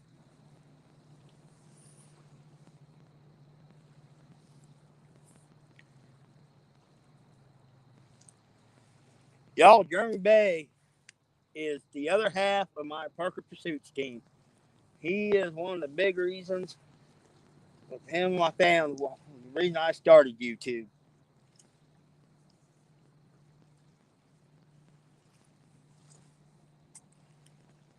He's my editor-in-chief and my everything, and he just takes care of all the technical stuff. And because my work schedule and everything, it's just, and where I live, I get absolutely no internet reception. And he is a massive, I mean, he's the backbone of what makes this stuff work. And I'm going to get him down here. He can do some fish. He's been on a couple of the videos with me, and uh, Danny Stone's got to meet him. Richard's got to meet him. Josh Weekend Angles got to meet him.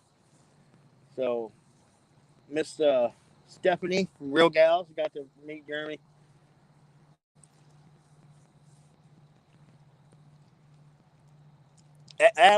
You would definitely be one of the guests we're going to have on. We're going to work on getting some guests together.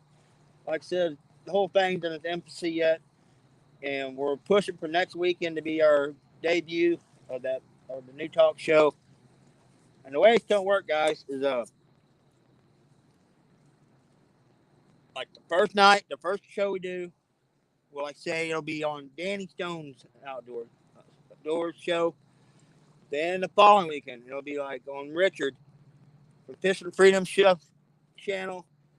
Then the next weekend, it will be on Creole Catfish show.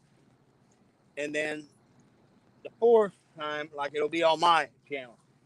So it's just worked out, to work out for everybody and everything. Because the way we set it up, we'd all discuss and everything. It just works out better because way everybody's work schedules and everything is. So no matter what, there'll be somebody available to host it.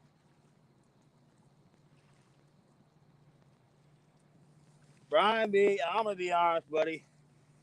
With you and Haz's track record, I love Chad and Death, but if I was a bet man, I'm going, I'm going for you guys, man. You boys are, you Potomac River boys are a handful.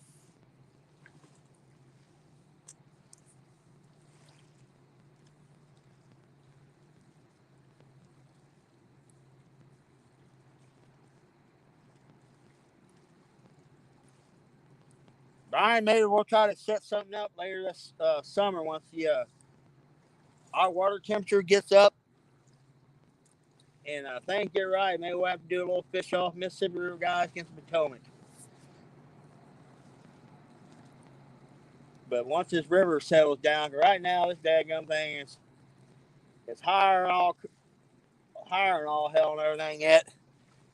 So let this thing settle down, and we'll all try to get together and maybe do something like just for whoever, like say we have two 4-man teams, and maybe something like top 3 biggest fish or something.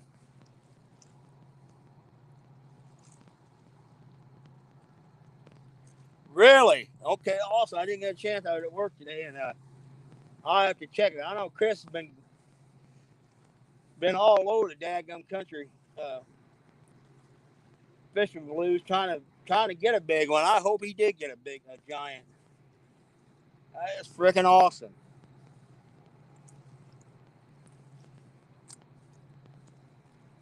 I've got the privilege of fishing with Chris and Telly last year at Mendota, and I met him and Abbott had his meet and greet, and they are some really, really super, super great people, nice people.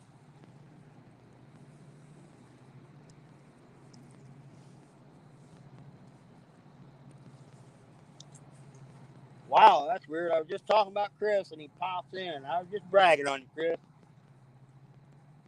Chris, I'll be fishing, but man, I'm definitely gonna check that. I'm dying to see what your new PD is, buddy. Congratulations, man.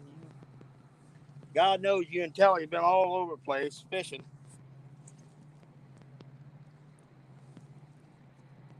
And I hope you got a donkey.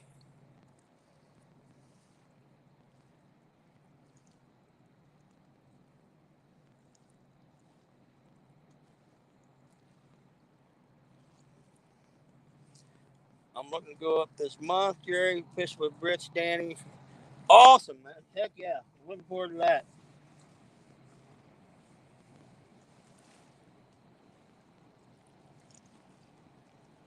Yeah, Richard and Danny live south of me on the Mississippi. Pretty good little ways, probably 70 miles. I'd say 60, 70 miles downriver from me, if not farther.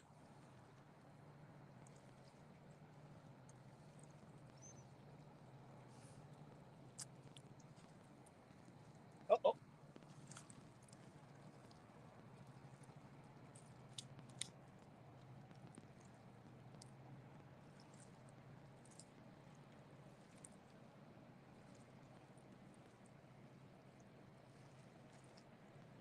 Fish on, guys. Fish on.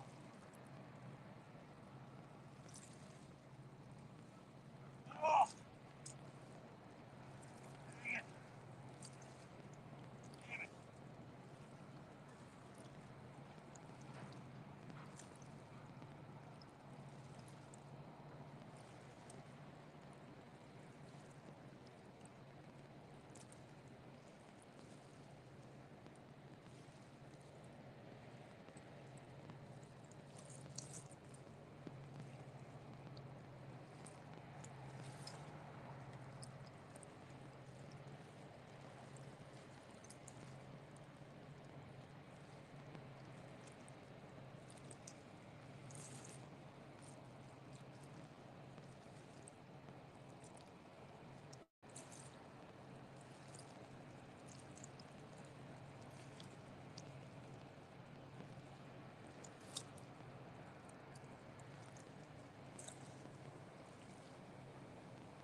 Dang it, guys. That was a good fish. I had a big old giant piece of Asian carp fillet on, and that's what that fish hit. That fish had a little bit of weight to him. Alright. Man, God dang it. Some of my mods want to take care of this freaking crap right here. Evan, thank you, buddy. I appreciate it. Freaking goddamn bots. Yeah, shoot. I should have waited a little longer. That fish could take it, man. He kept hitting it.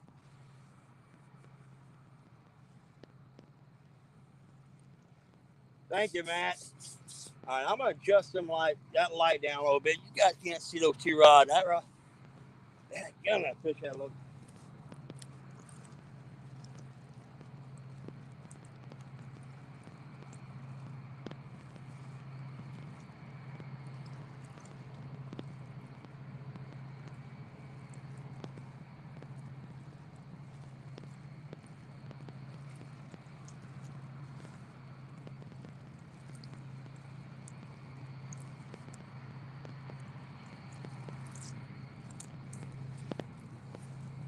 Well, the Asian carp fillet finally got a hit.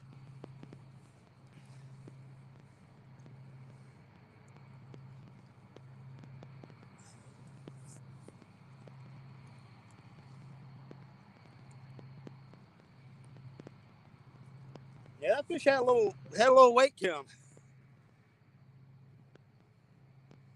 Hey, Laura. All right, awesome. Okay. Yeah, I had to adjust that light a little bit.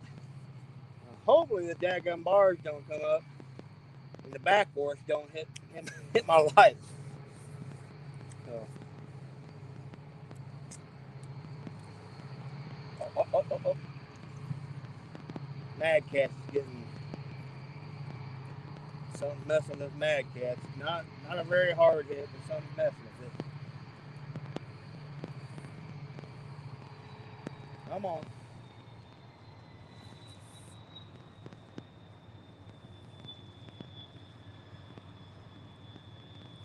Old Barge powering down. He's probably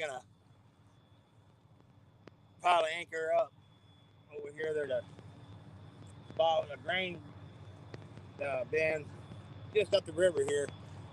Probably where he's gonna anchor up. It sounds like he's powering down a little bit.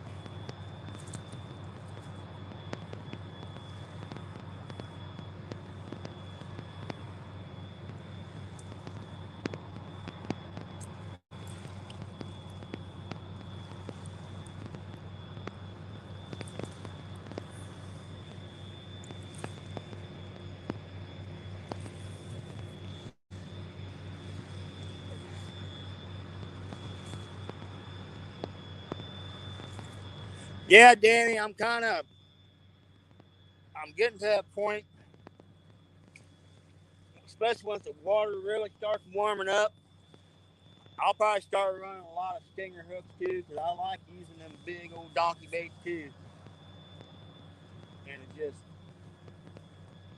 And I'm running, let's see, these two rods here, I've got 10-aught on, and that rod I just lost that fish on is 8-aught. It had an 8-aught circle.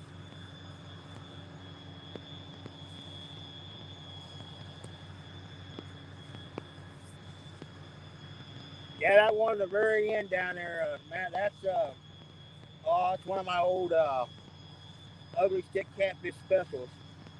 It don't take much to bend that rod over, but that rod's also responsible for my PB. And I've had that, two of my biggest catfish I ever caught was on that rod. And I bet I've had that dang rod, oh my God, I don't know, 20 plus years, close to 30 years I've had that rod. Like a time that's just takes a licking and keeps on ticking.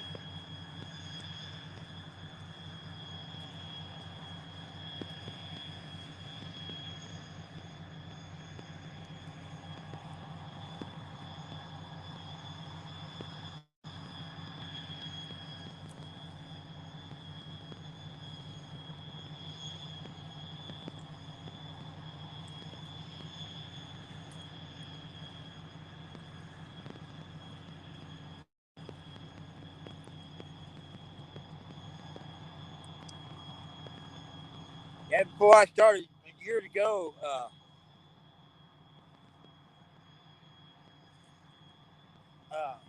before I started running silver hooks, I used to use J hooks. I used to run stinger rigs all the time. And then once I started using silver hooks, I kind of got away from using the stinger rig. And it has cost me some mega takedowns using great big old giant baits. And so I'll probably start throwing a few rigs this year with that stinger, especially once I get back out on these wing dikes.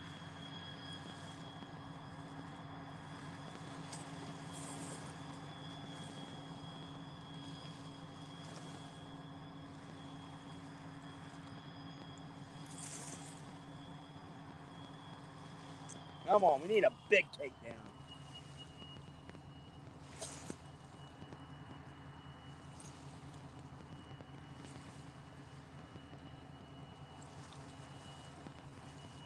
Yeah, Chris, soon as I get off the water, buddy, I'm going to dial in. I'm going to check that video. I can't see what your PB is now.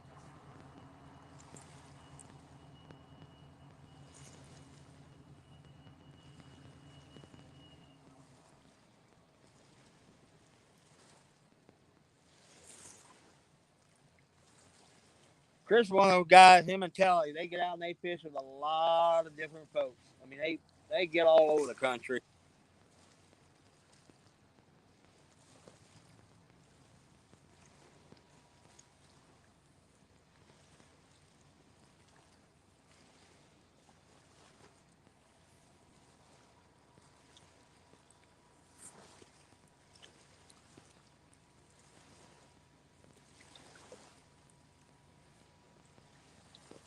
Work starts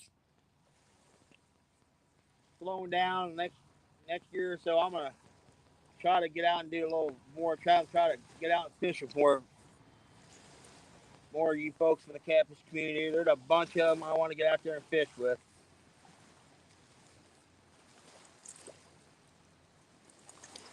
Like I said, I want to get down. I'd like to get down to Tennessee, fish with Big Mike. I'd like to fish with Matt up in Arkansas. I want to get to the famous dock and fish with Aaron, Lisa, and Tom.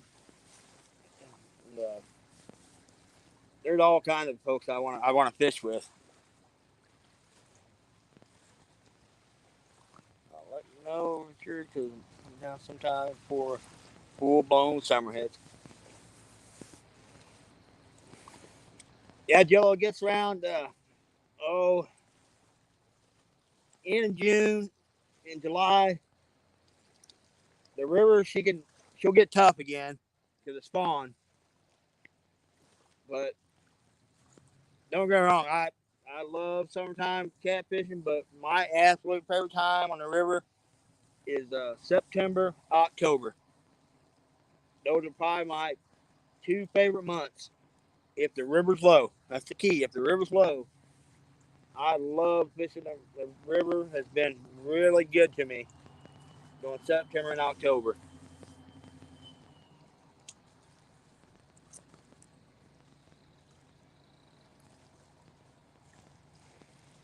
I say big majority of the fish that I've caught over 60 pounds, it's been during those months. Oop, come on.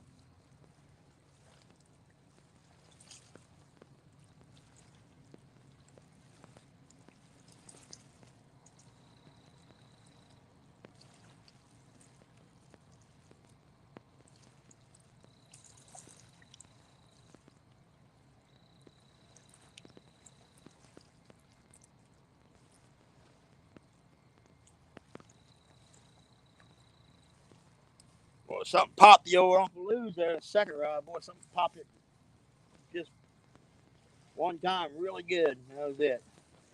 I've got a skipjack body on that one. Yeah, Big Mike, my PB got me beat by 1 pound. My 93, it came in September.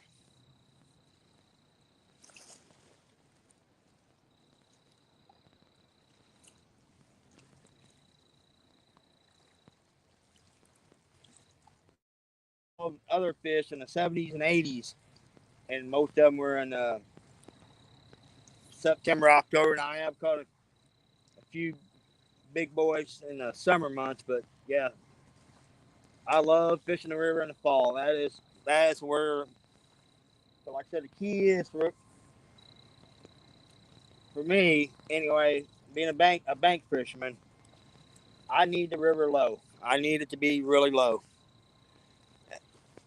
Hey, Charlie, what's going on?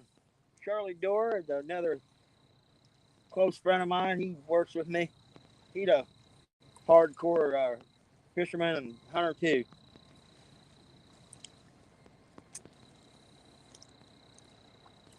So far, Charlie, we got one blue when we first got out here, and I just lost one just a little bit ago. And we just had no little hit, so the bite might be starting to pick up just a hair.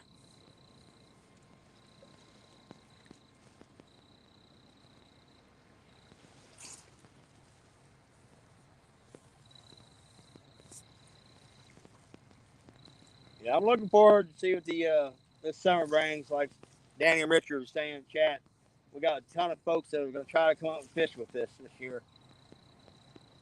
I'm going to get down there and fish with them guys. I'm going to get them guys up here once the dikes get exposed. And get them boys out there in my element out there in the wing dikes.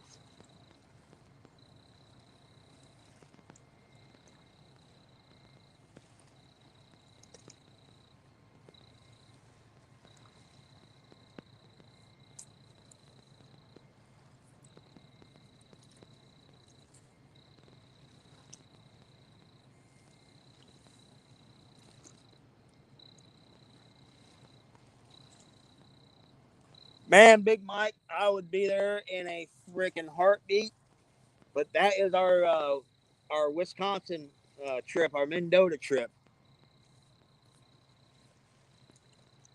and we did that. I did it for the first time last year, and had an absolute freaking blast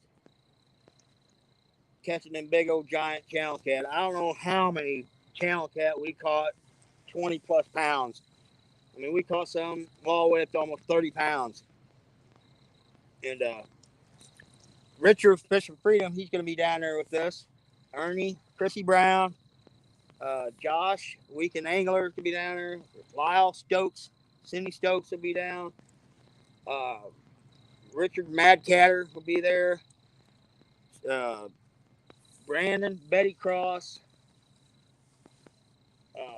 will be down there. Chad D Fields of Water will be there. Fish on Luke, he's going to be in Mendota with his wife. Let's see, who else am I forgetting here? I know I'm forgetting some folks, but there's going to be some other folks. There's going to be a whole slew of folks out there fishing.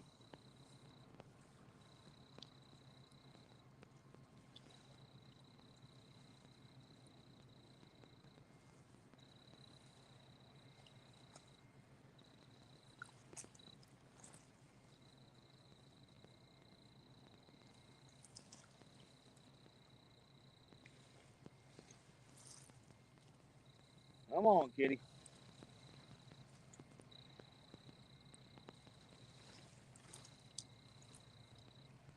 Boy, I'm glad that barge through with a little peace and quiet.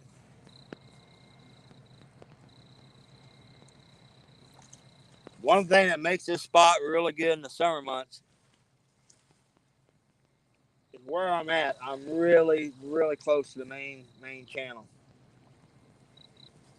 And if I can get out on the one dike out here, there's a couple of them. I mean, literally, them barges will go by within like only 40 yards from them dikes. And Big Mike, see, I'm only, probably 2.5 hours from Paducah. Yeah, I'm not that far at all. Like I can be at Kentucky Dam and ride it from my doorstep about 2.5 hours.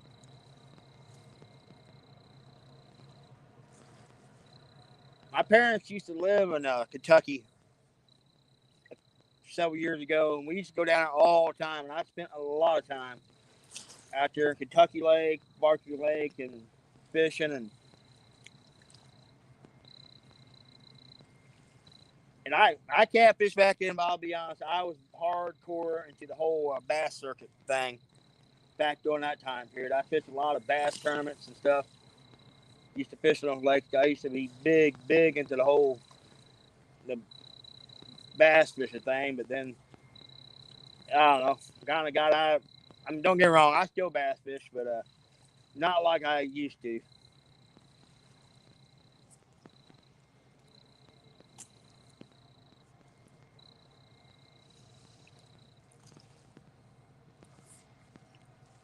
Drive past me on the way up there, pick me up. And heck yeah, Jello.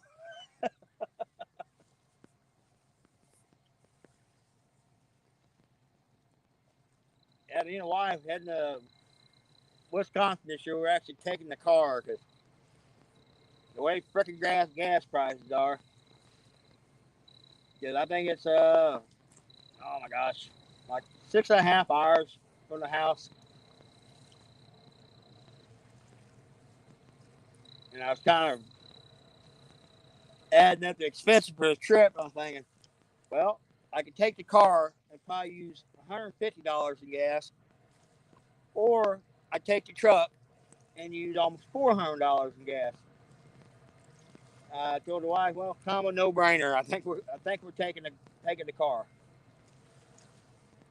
Two Stan, what's up, buddy?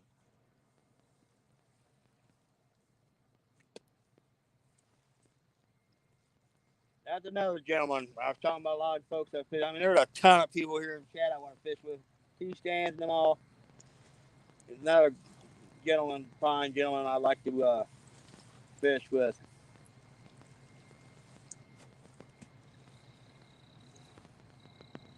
Oh, come on. I was hoping to make this past CatCon. I was really wanting to get down there and meet a lot of them, you guys, but the way my work schedule is, it's always last. I mean, it's like literally last minute. Like right now, I'm 90% sure I'm gonna make the Mendota trip, but that's all subject to change.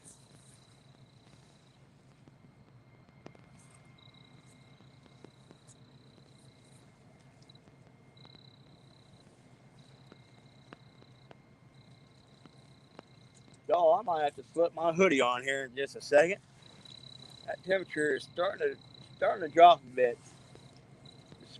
This morning, like I said, I was saying earlier, it was crazy. This past weekend, we had 70, 80-degree weather. And then Tuesday morning, woke up, it was 30, like 34, 35 degrees, had frost in the windows.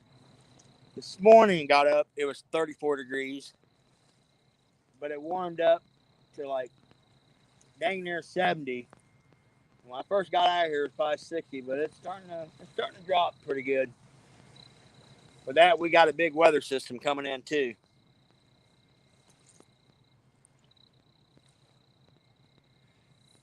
Stan, I'm telling you what, buddy. All of us, you know, a lot of us are all blue cat fishermen, and I caught some pretty nice, you know, channel cat. Last year, it absolutely blew my mind away, catching them big old channel cat up there. And the trippy thing was, you were catching these things out of like 2 and 3 foot of water. It's something to see hooking into a 20-something pound channel cat and watching them tail walk across the water because the water's so shallow, like a bass.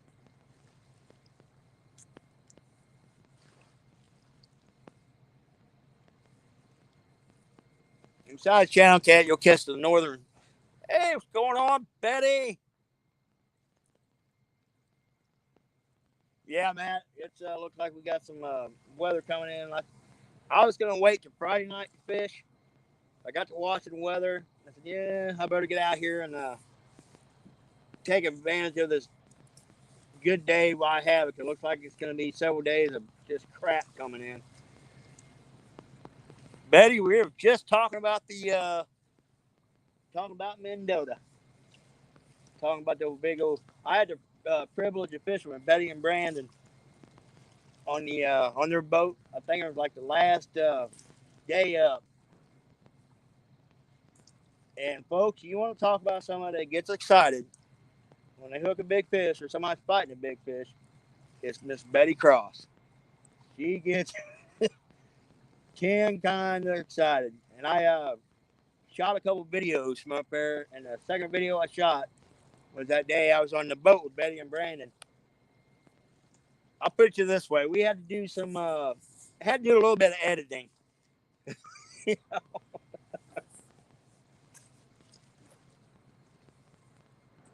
But that's why we fish, y'all. That is exactly why I fish, for that excitement, you know.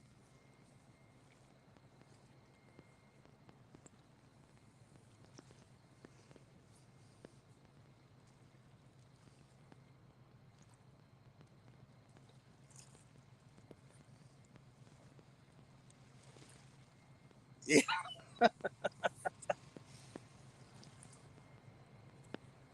Yeah, Betty helped me out big time. We were sitting there, we were anchored up, and me and Betty sitting on the front of the boat, you know, just gabbing away, and we were out of rod holders, and so I had one rod just laying on the deck of the boat, kind of wedged up against this milk crate, and all of a sudden we heard something scraping. There goes that milk crate sliding across the deck of the boat. My rod was doubled over. I'm trying to video, and I ended up giving Betty my GoPro. She ended up videoing the whole thing. Freaking Brandon netted the fish, and it was a hot mess for a minute.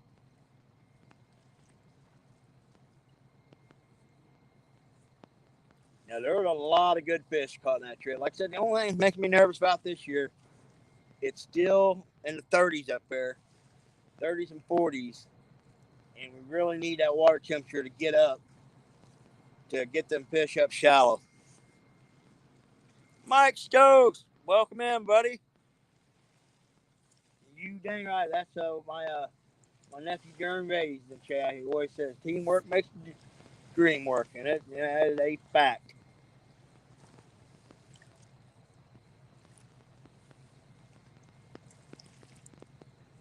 But my wife will be up there for this year, and I'm like I said, I think the biggest challenge she maybe caught about 8, maybe 10 pounds, maybe a little less. Can't remember exactly.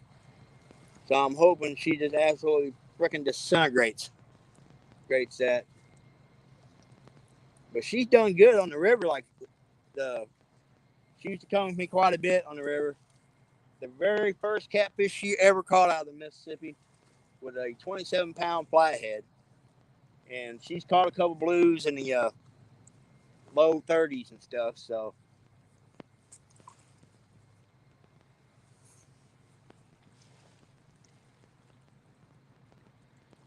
good night.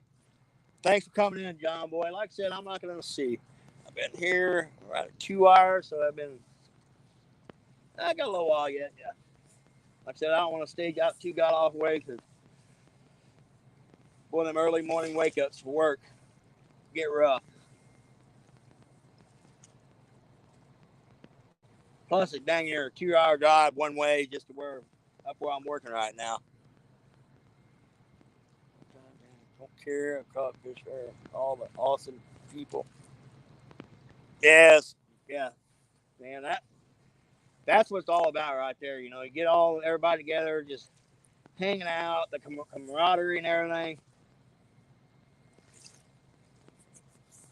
So yeah, we had a fish fry up there, we had a cookout in the parking lot, and it was an absolute just blast. And I'm here to tell you, like, you'll see a lot of folks on YouTube, they are not who they really are. But what you see with everybody I met up there is what you got. Just a group of awesome, down to earth people.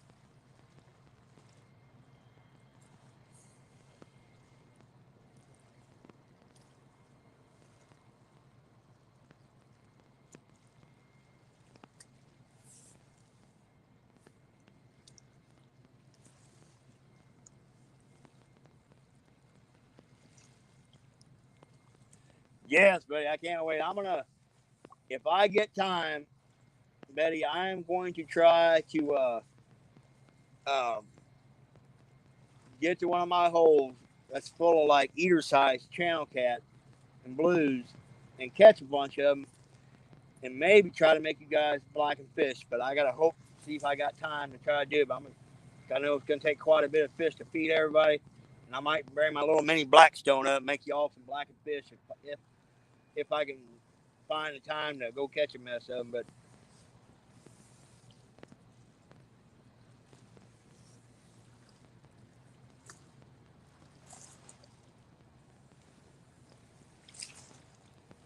all right, y'all, I want to recast this one rod. Betty, we are going to come up. Let's see, it'll be that Wednesday. I think, what is it? The 11th, I think. Wednesday, we're going to come up. We should be up there hopefully by around 7 o'clock Wednesday evening. So we'll be there all day Thursday, Friday, and Saturday. And head back Sunday morning is the plan. So, because I got to work half a day. I'm going to work half a day that Wednesday. And then me and Mama will hop in and we'll burn rubber up there.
Caught a big one today, Betty?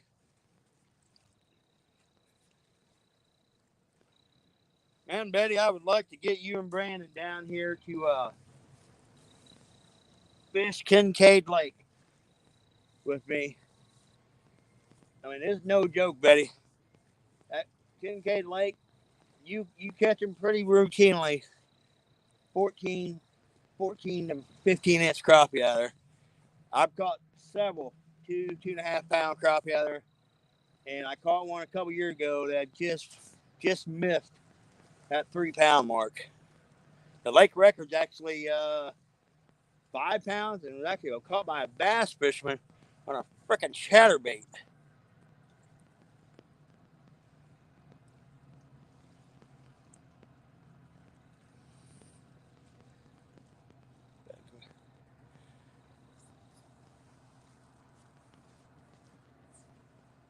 Yeah, Betty and Brandon have been slaughtering the freaking crappie lately. They've been on a tear. They've been catching a lot of good fish.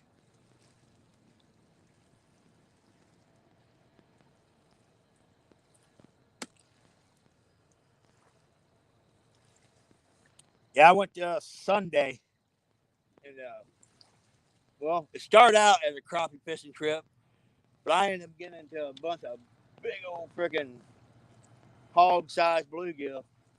So I quickly switched gears and started catching them things. I caught enough for a really good mess, and I threw back a bunch of them. Cause had all I wanted, but man, I was having so much fun catching the things. I didn't want to stop fishing.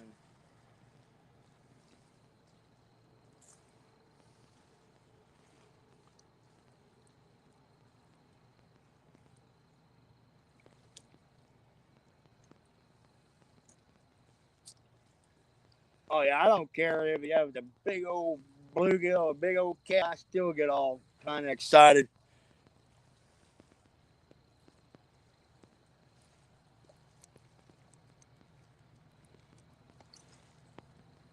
Lance, 100%. That is 100% truth right there. I'm a size, fisherman. I'm a die-hard bow hunter.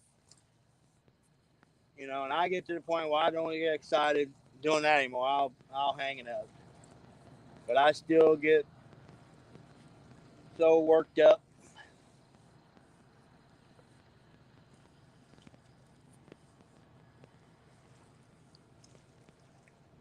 But I'll be honest, as I get older, I got my little granddaughter and everything. I get more excited now watching like my daughters, my wife, or my friends, or somebody that's new to the sport. Either shoot their first deer, turkey, or catch a nice fish. I mean, I get more excited than they than they do sometimes.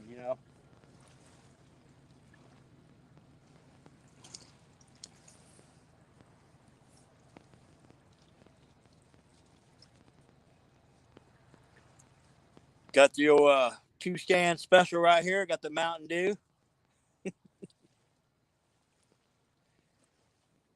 And very, very soon to the crappie I caught this past weekend here. Their eggs were real yellow, and they were just starting to move up in the banks pretty good. So the next week or two, it's gonna be fire.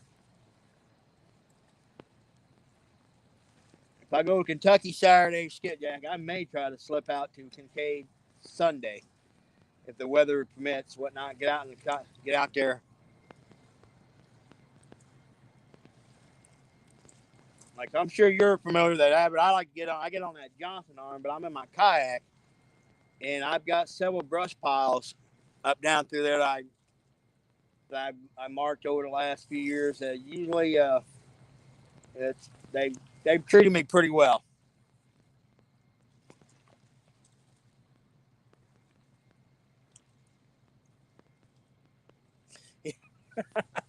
Yeah, Betty. I mean, you got to have your priorities. Let's see what's going on with that second or third rod there. Looks like something bumped it.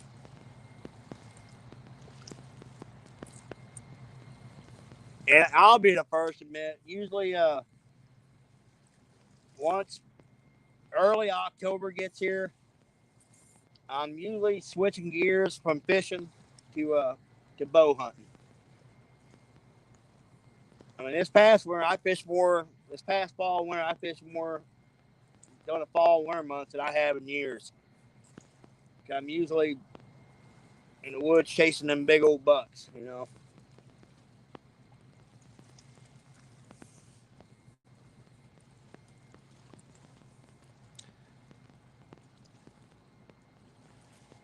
Victor, yes, I do fish Wren Lake, and Wren is another lake that you can get a double combo on.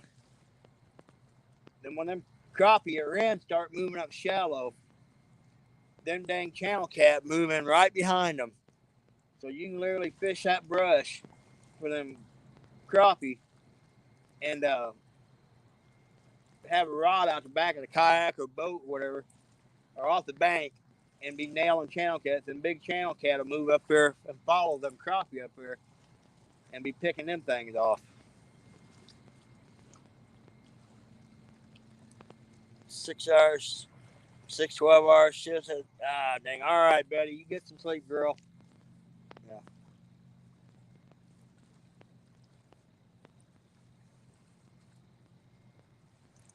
You get some rest, and I can't wait to see you guys here in a couple weeks.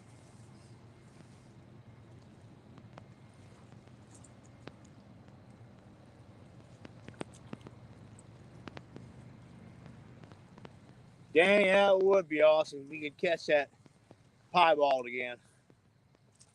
Yeah, that would be pretty slick if you could pull that off.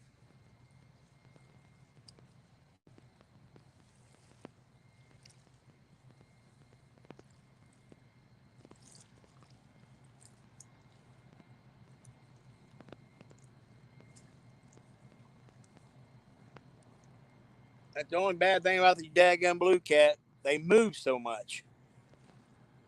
Sam, that would be awesome. I want to catch a yellow perch. Never seen one. Whoa. Nice, Jay Richard. You ain't caught a walleye. All right, you need to make a plan to come down with me, and we'll go hit the, matter of fact, a creek right below my house. It's got a pretty good population of walleye. I mean, no giants, but it's got a pretty good population of walleye, and I think we could probably get you on one. And yellow perch, the only ones I ever caught a few out of Kentucky lakes, but they were all little dinks.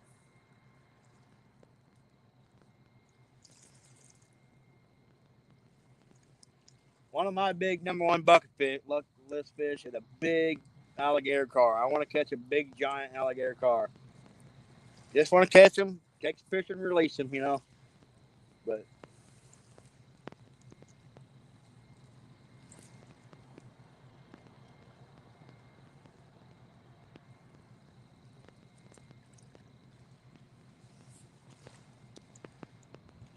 oh my God, freaking spam bullshit. Excuse language, y'all. It irritates me when that crap comes in because, like I said, excuse language. I try really hard. All of us do to keep our stuff, family friendly, kid friendly, and then you got this kind of crap that comes in. Honestly, that kind of crap should be illegal.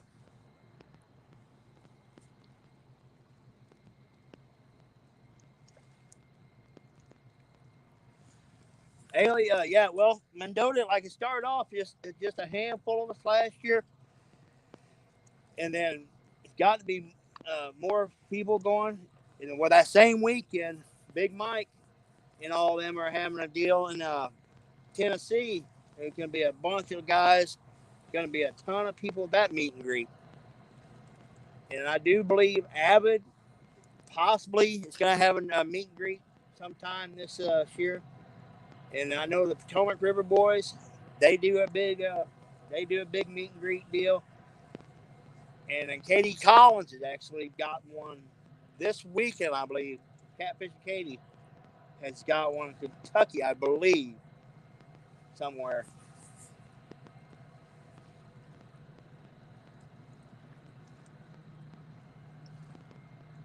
Oh, I know, Danny, but man, it just, gosh darn, that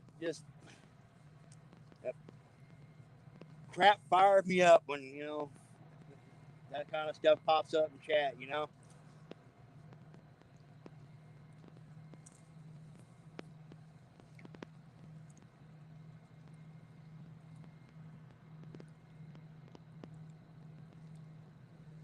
Yeah, Dan, like I said, I mean,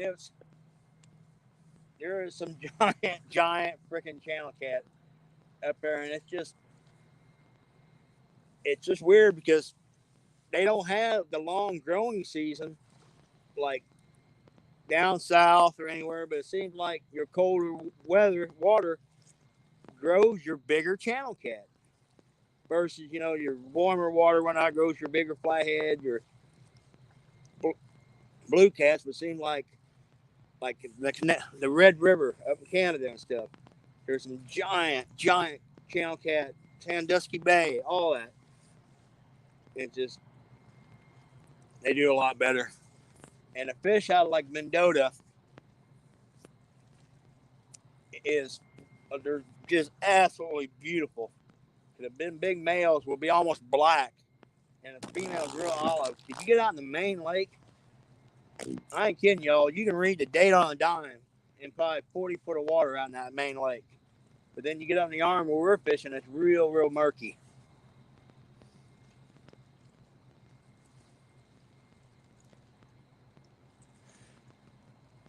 Parker, you know how to subscribe or... Yes, yeah, that's through, I know you can do that through YouTube, but I stream through StreamYard because maybe I haven't pulled enough, Stan, but when I was, a couple times I did stream through YouTube, I couldn't, the chat would go by so fast and wouldn't stay up on screen where I could catch up and read it.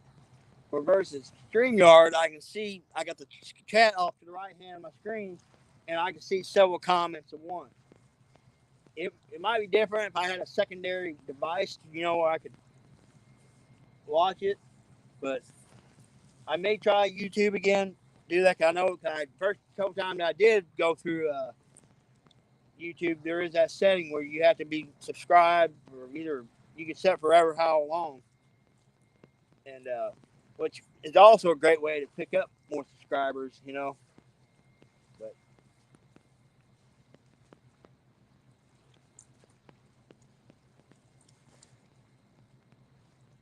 10-hour, dang. Hey, Steve Corley, how you doing, buddy? Yeah, 10 hours. That's a freaking haul.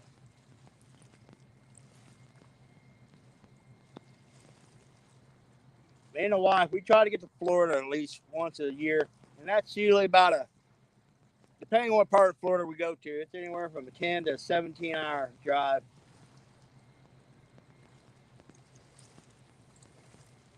Come on, fish. I got to redeem myself. I lost that good one a little bit ago. I need to redeem myself here before I shut the thing down. First night back to work.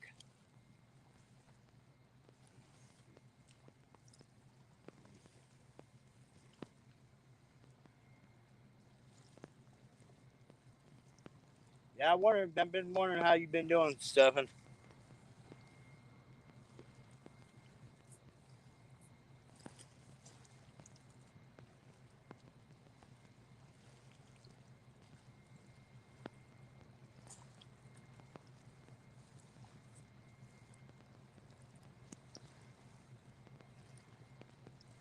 Come on, fishies.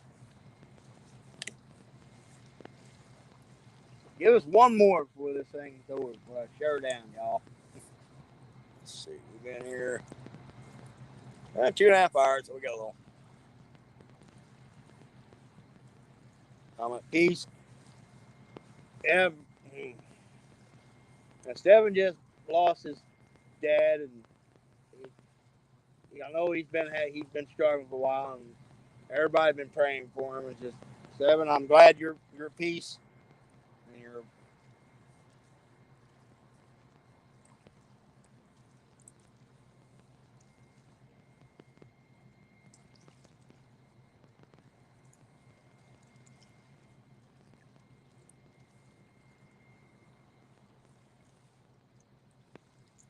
No, I tell you what, y'all, this one of the nights, if I didn't have to work, I would probably fish all night. Because, I mean, it's a little chilly, but it ain't bad at all. It's not bad at all.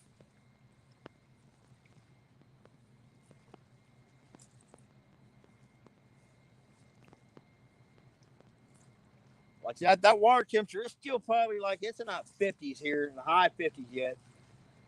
A few more weeks. That stuff, the water temperature gets in the starts getting in the 60s, this bite will pick up big time. I got a few different areas I'm going to try to get into, see if I got surfs for you guys. But I'm kind of curious with these storms coming in the next few days, what's going to happen with the river level. Because we're fishing flooded conditions right now. But it's supposed to level off and start dropping by the end of the week. But like I said, if the storm's coming in, gosh knows what's going to happen.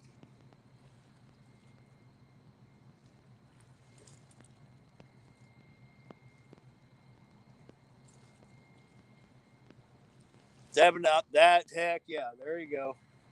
Get out, relax a little bit, clear your mind. That's what you gotta do, my man. Just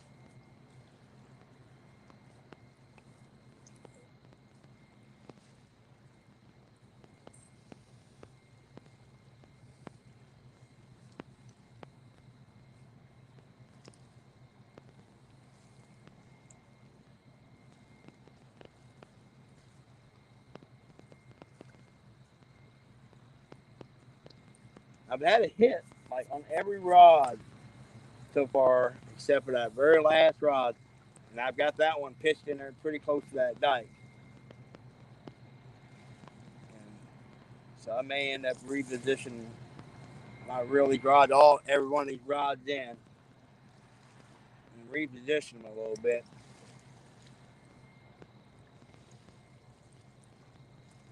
Tell you what, y'all, that's what we're gonna do. We're gonna reel all this. Hey, what's going on, Jay Fox Hunter? Yeah, we're going to Jody's Flathead Challenge. That's awesome. I get one of these nights where I'm not working on Friday, during the day or something. I'm gonna try to get in on that. All right, y'all. I'm gonna reel these rods in, and I'm gonna reposition them a bit.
All right, we got everything repositioned.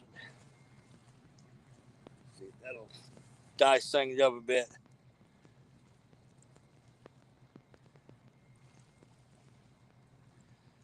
Made homemade pasta bolognese meat sauce. Woo! Yesterday I pretty much got off work, got my stuff together, came out here, so I haven't even eaten supper yet. So when I get home, this fat boy's gonna eat.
All right.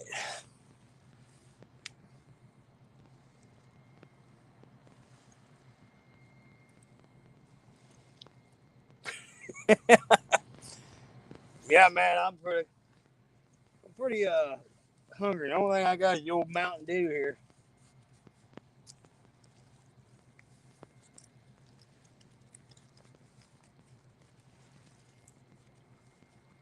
Yeah, Stephen, I'm really, truly, deeply sorry for your father's passing.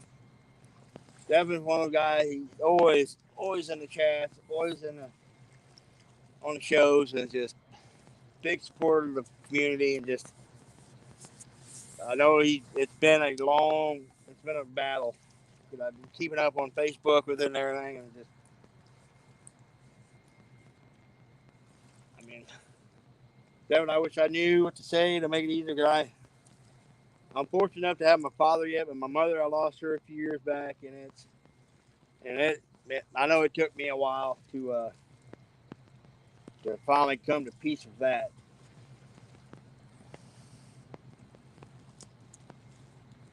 For 2 weeks of fried chicken when someone else died. I've been stuffed for a week. Bad salt and chip.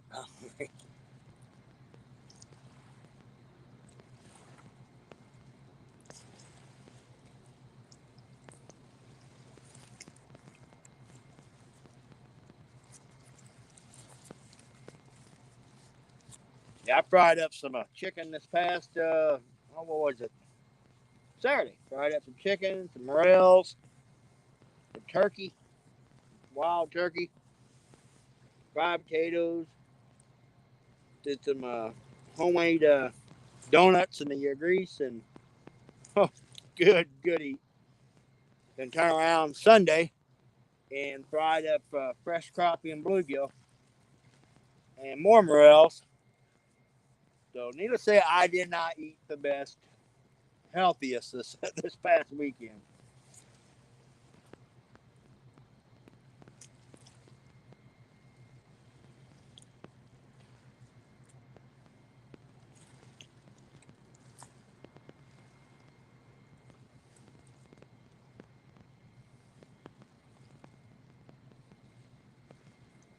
Not much. Yeah, we had a pretty good feed over the weekend.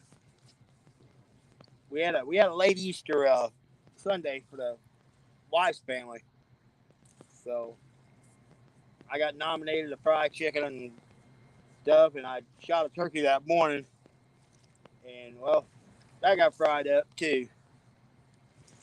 Yeah, it was a pretty dang good feed, but Sunday was really good. Like I said, it was crappie, fresh bluegill and stuff, and oh my goodness, that was so good.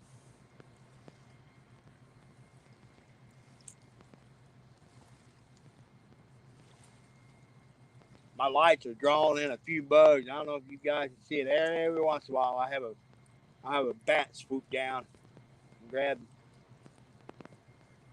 the bugs.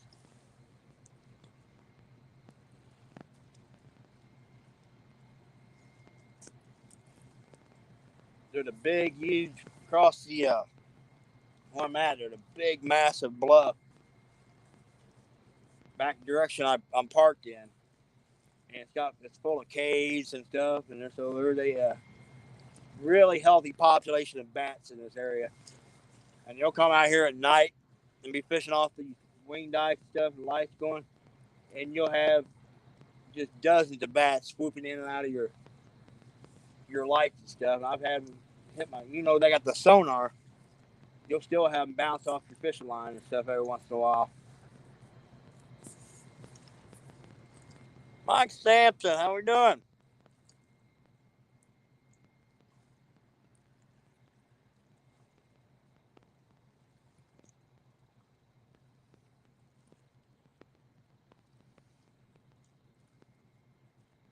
I find myself doing that a lot. So my dad. Yeah, my dad, like I said, my dad's up in the years. He's up his upper 80s. And the man still gets around. He's got a lot of health issues, but he still gets around. And I dearly, dearly love fishing with the man when I get the chance. But it's just, and he loves river fishing. He absolutely loves river fishing. But it is so daggum hard to find a spot that I can get him to uh, on the river. So we concentrate a lot on the local lakes, and we have a creek by the house that I can get him right up to the bank. And it's actually got a really good population from channel cat in there when you're not fighting off the soft shell turtles.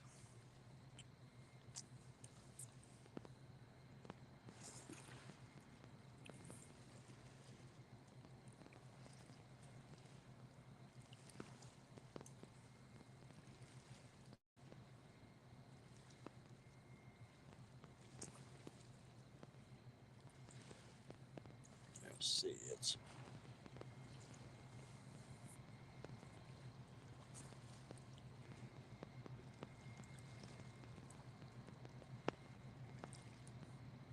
what the heck was that? Like an owl, something just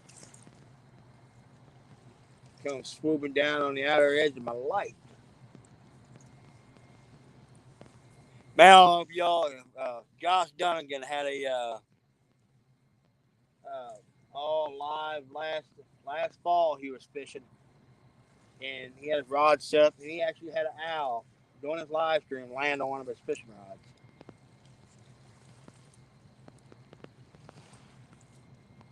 About my cool things in our lives, and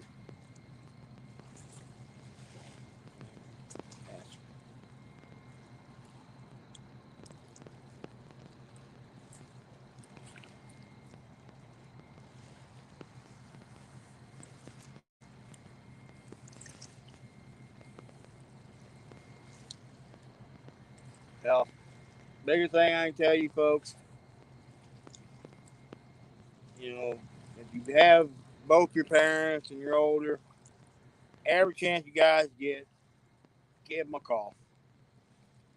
Because you don't ever want to regret not talking to them enough. And I'll be honest, I am at fault for that because the crazy hours I work and stuff, I don't keep up with my dad like I should. I really do try to call him at least every other day and stuff, and so it's just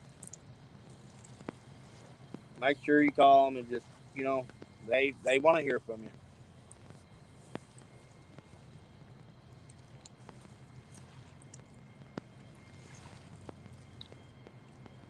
Yeah, Danny, I know that's the thing I'm I've got a lot of folks that want to fish, but geez, I'm nervous about some of the spots I fish. It's and you and Richard same way. I mean, it's sketchy. It's really, really sketchy. I mean, especially off these wing dikes. I mean, one wrong move, you're gonna roll right off that sucker and take a bad, and it's not gonna be good.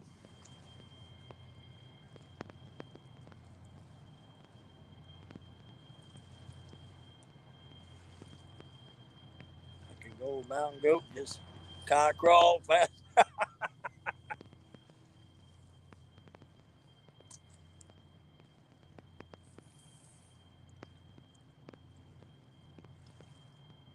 Oh, I'd be lying to you if I said I haven't taken a tumble on them dikes. I've done it. I've done it more than my fair share of times. Rolled off and things, these mud banks. You know, you take a header. I maybe have 2 spots I fish that are like really easy to get to. Everything else is a pretty good one. Like right where I'm fishing now, once I get packed up and everything, I've got a half hour to 40-minute walk back to where I go. And I got a big stretch of timber. I got to go through these timber, go up these railroad tracks, down into another stretch of timber to get to where I park. And then probably a quarter mile of sketchy logging road I got to drive through with the truck.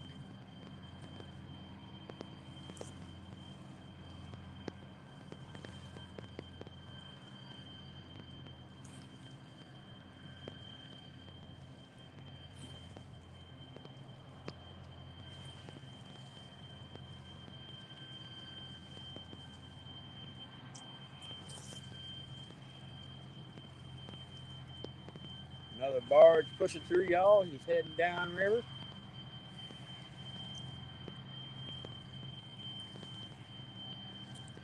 Come on, fish. We need at least one more.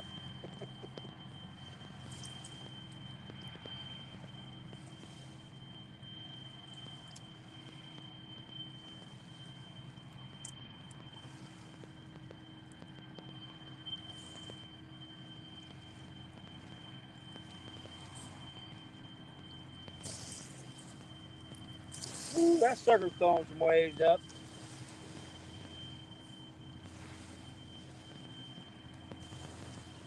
Indiana, Greg Benson, Indiana. Man, it's been a few years since I've been. God dang, it's been several years since I've been to Indiana.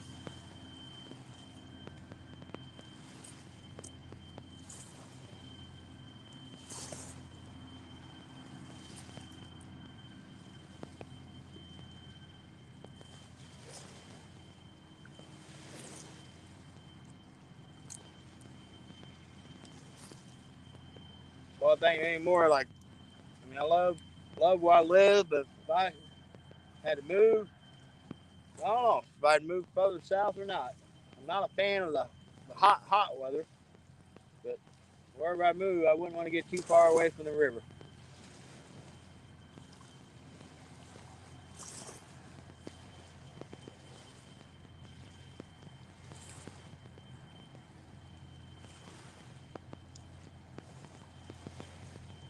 Just come up and fish with this.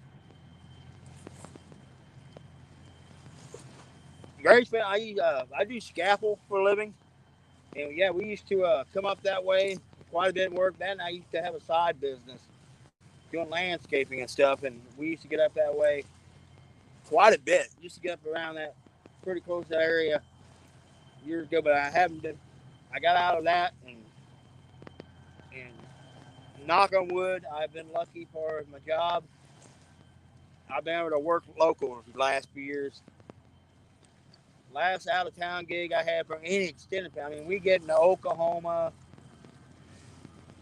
Tennessee, freaking. We get all over the place as far as the company. But I had a job, worked for 3 years in Burlington, Iowa, and I tell you what, y'all, that was hard in the family life. My girls were in high school, and I missed so much of them stuff they had in high school, working out of town. But now my girls are out of high school. They're both in college. Well, my one just recently graduated. She's a nurse, and I have my oldest girl.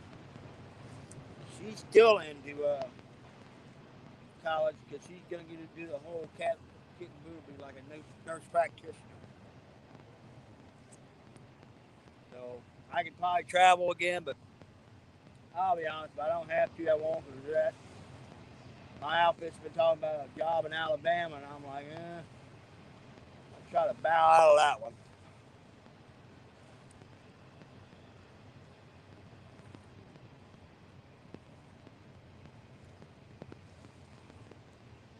Devin Corley, thank you for coming in, buddy. Hope things get easier. If you need to talk, we're friends on Facebook. Reach out, and I'll be more than happy to give you my phone number if you ever want to talk, buddy. Heck, there's a whole slew of folks in here and be more than willing to talk to you.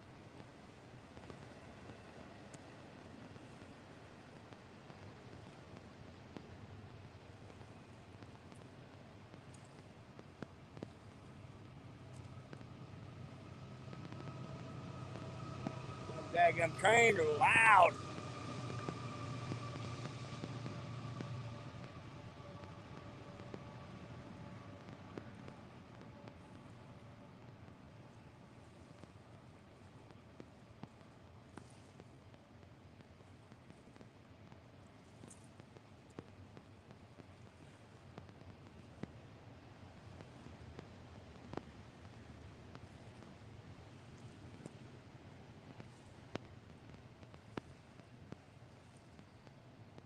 Something just bumped the Mad Cats over here just a little light, real light bump. So, got a little bump.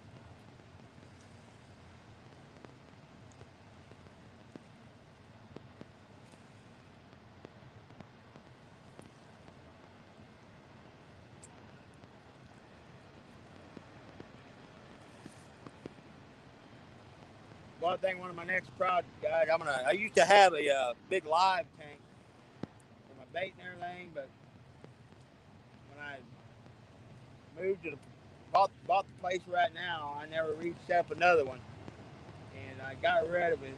But Mr. Josh Dunnigan is hooking me up with it's a great big old used Pepsi cooler thing. So I want to rig up a bait tank so I can keep fresh bait on hand. That'll definitely save me some time. Yeah, I got to drive about 30 minutes to work every day. I don't know.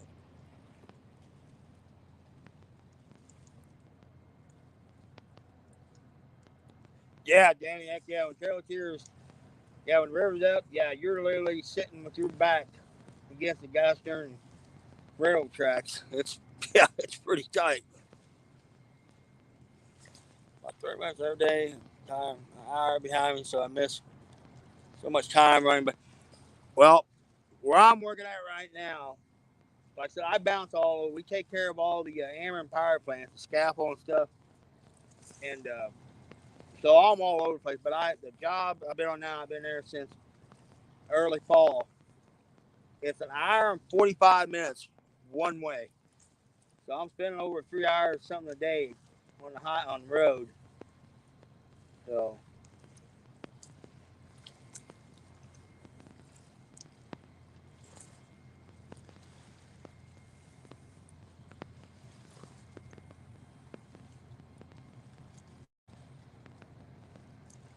these freaking gas prices eating me up.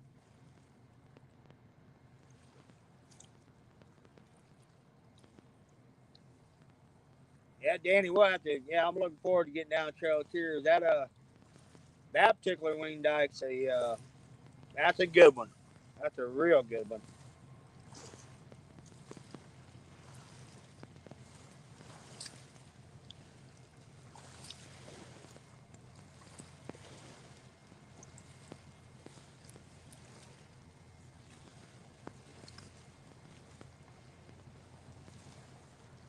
And I don't know if a guy can get access to anymore, but where the not too far from there, where the Indian Creek empties into the Mississippi down there, that is a really good spot too.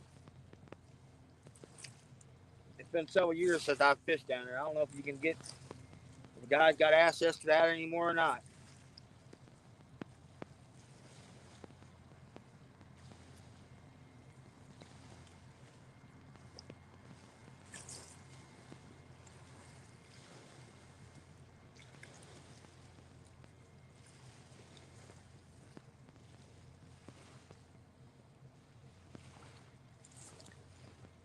Yeah, Jamie, I can be there. Oh my goodness. Oh, an hour. So it's not too terrible drive for me.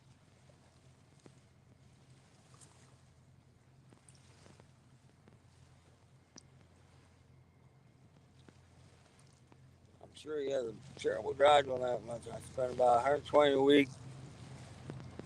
Yeah, Grady, I don't even drive my pickup right now. I drive the wife's car because it's just the darn gas prices.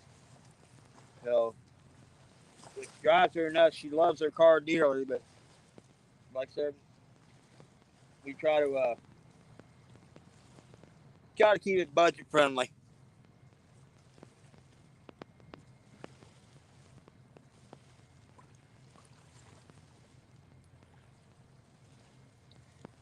Yeah, great. I got my 2 daughters, and it's just like with them going to school and then to work. With my one now, she's working full time.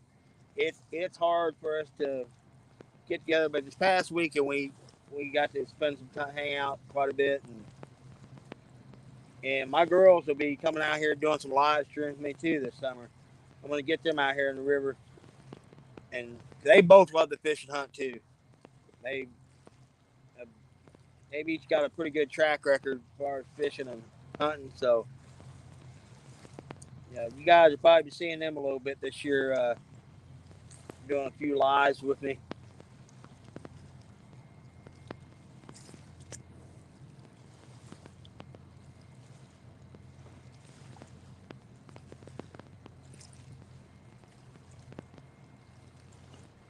I used to drag them poor girls on a little through all kind of brush and everything else to get to a lot of my fishing spots, and they never ever complained.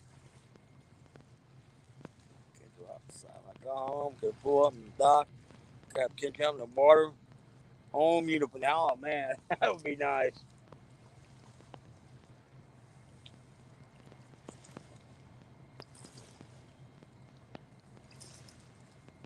Yeah, we're fortunate enough to have a couple like what they call Ozark streams, like super close to the house, where the water is just absolutely gin clear, gravel, sand bottoms, and we swim a lot during the summer, and we don't ever go to a public pool thing. We always go to the creek. Grab the grandbaby, the daughter, the wife. We'll grab the dogs and we'll head to the creek.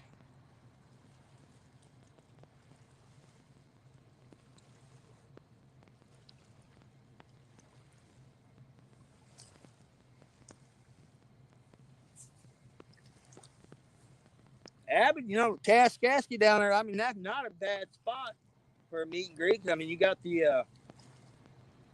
got a campground right there, but once again, you're at the mercy of what the river's doing, as far as high water or whatever. And like I said, in Kaskaskia, like I said, you have a chance of of somebody really getting on a true giant cat fishing.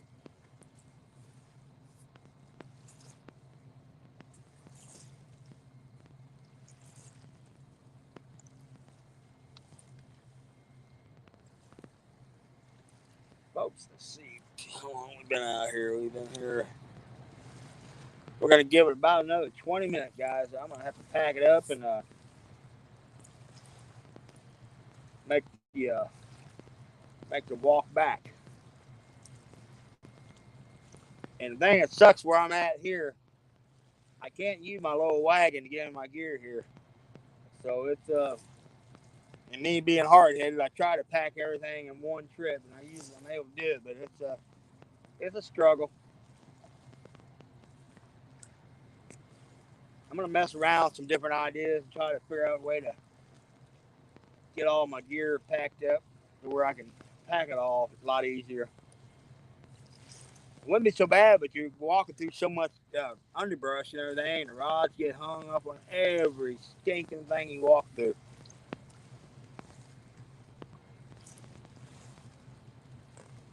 Oh, first come, first serve. Yeah, so that is a problem.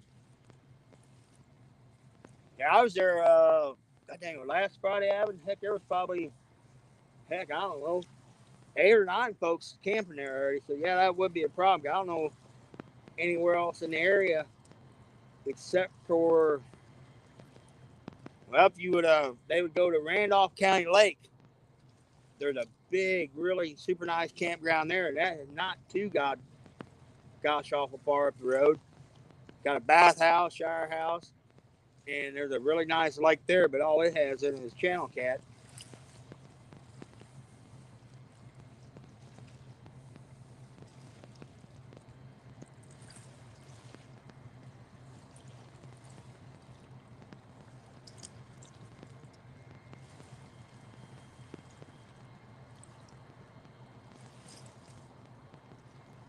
And like Danny was saying, Trail of Tears is it's got a really super nice campground. But I mean that's a bit of a drive for that'd be a heck of a drive for a lot of folks. And the bank spots are not exactly at a premium at Trail of Tears, so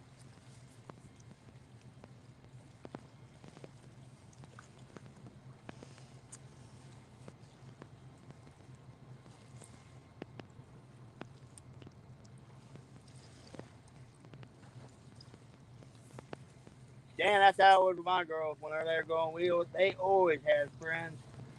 Because they were both my girls were athletes and that, and they band and cheerleading and whatnot. And so we always had a passel full of kids around.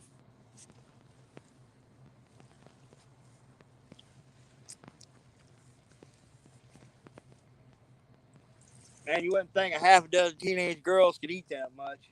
And they'd come spend the night at the house and stuff. Holy cow, can they put some grub away?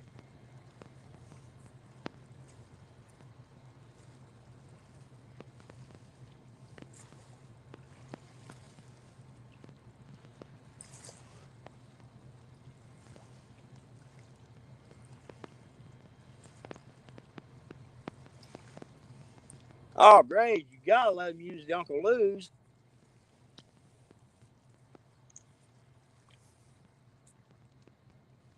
Because I have the 2 middle rod are both medium heavy Uncle Lou's. And I know Uncle Lou was talking about coming out with like a 9 or 10 footer rod.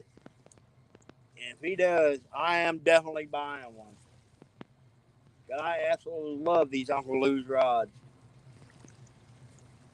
Because the one rod here is the Mad Cats, which I love that rod too, because I can handle up to 16 ounces of lead on it. On the medium heavy Uncle Lou's, I believe they're good up to 8 ounces of lead, maybe 12. I'd have to look again. But so I'm kind of leaning toward getting another Mad Cats too, just for so I can throw those heavy chunks of lead.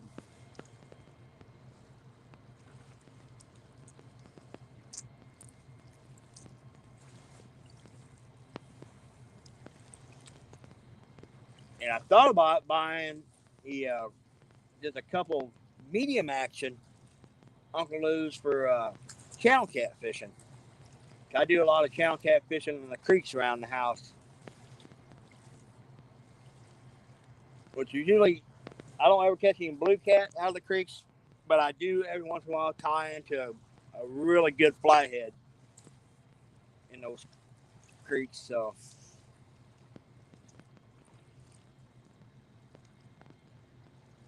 can pick anyone, and you got 2 golly whoppers rods. I haven't personally held in the gollywog rod, but man, I've been hearing some really good things about him. But Justin from Kayak Catfish, he does a lot of both. He does the bank fishing and kayak, and primarily kayak fishing. And I do quite a bit of kayak catfishing myself, but mostly out of a lot of these lakes. But I am going to switch gears a little bit this year and fish the Kaskasky River in the kayak, because there is some hogs in the Kaskasky.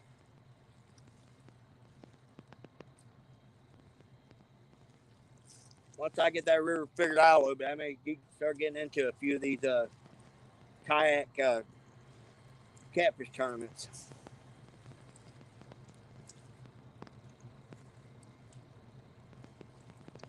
Central Valley, hey Skip, what's going on, buddy? Skip, we started out good. We caught one blue right off the get-go, lost another really nice one, a couple hits, but it's been all in all, it's been a a lot slower night than I thought it was going to be. And we're getting ready to shut her down here in just a little bit. So we got to pack up, got to walk out of here and everything. But everybody that came in and still hanging out watching rods, man, you guys are awesome. Thanks for everybody coming in and hanging out with me tonight. Jeremy just sent a draft. Okay, awesome. Okay, need a picture for you. Hold one fish. Definitely. All right, yeah. I'll either do that when I get in, or else I'll send it to him in the morning. I'll send him a picture.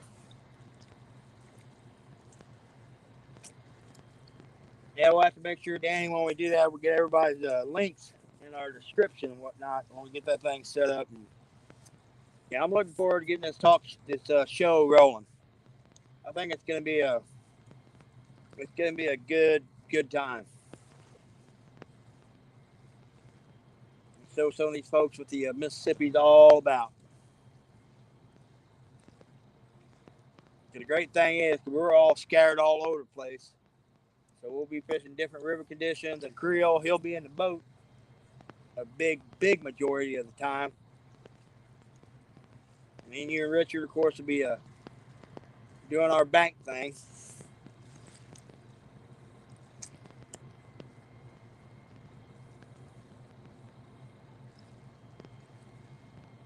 But yeah, Dan, I'm gonna get a hold of you and Richard here next to see what day. Wednesday, probably Thursday evening. I'll have a better, like tomorrow evening or Friday morning. I'll have a better idea what's going on schedule, and we'll try to make that run down Kentucky Dam Saturday or Sunday, and try to get hopefully dang skipjacker running hot and heavy and we can load up.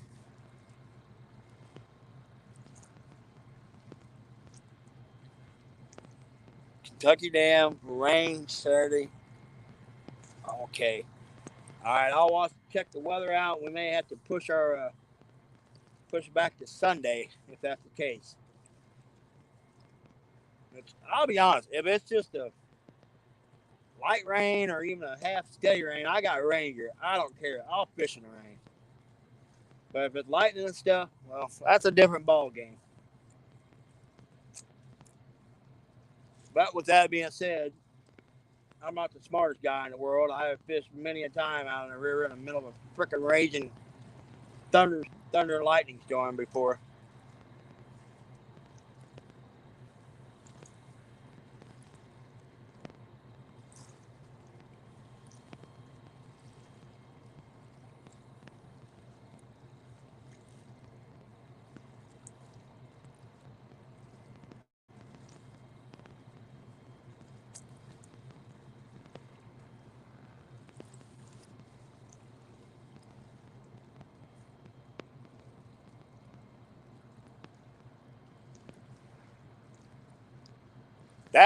Yeah, Danny, that's kind of what I'm thinking too.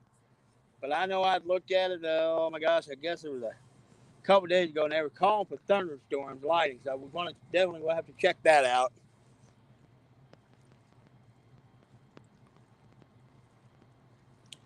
Yeah, those you saying like last time we went down there a few weeks ago, I shot a little video of our little trip and got some pretty decent footage. But I was gonna try to record this too. But yeah, if it's raining like that, yeah, I'll definitely be leaving that stuff up in the gear. But more or less, I'm wanting to stock up for this all the rest of the spring, at least in the early summer, for skipjack. Because here in the Mississippi, skipjack is like one of your number one baits.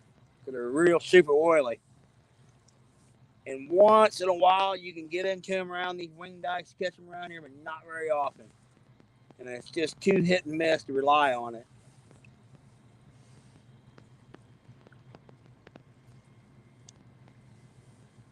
Yeah, but I've done a lot of research. That's a great thing. I got the Navionics, and I got to replace the transducer on my fish finder on my kayak. And I don't think it'll take me too long once I get out there in the kayak to get her dialed in.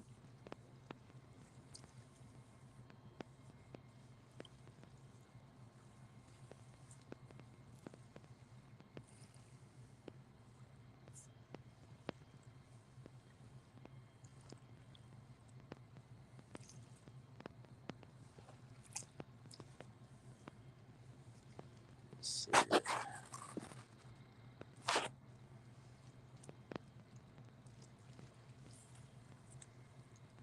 Yeah, the pop-up shelter. I mean, that's a great idea. But which right there about lock and dam, a guy can do it pretty easy. But unless I have some with me, there's no way I can get a pop-up shelter back in these spots and fish. They're like, well, I'm fishing tonight. Absolutely no way I can get a pop-up shelter back here without somebody's help. Because I mean, it's a brutal walk the way it is. I got almost every species I've caught more than my biggest fish overcast. Oh, Tuesday, 100%. I love fishing overcast, rainy days.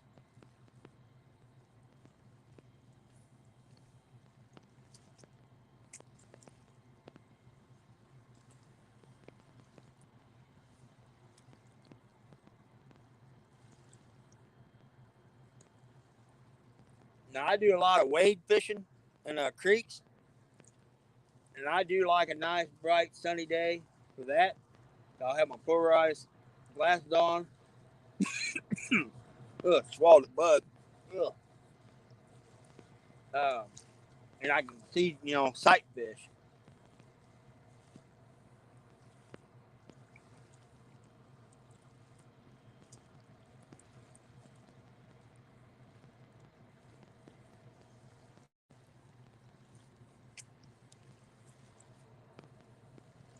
Yeah, but I imagine the river is still a little cool for him to be concentrating up at Alton Dam yet.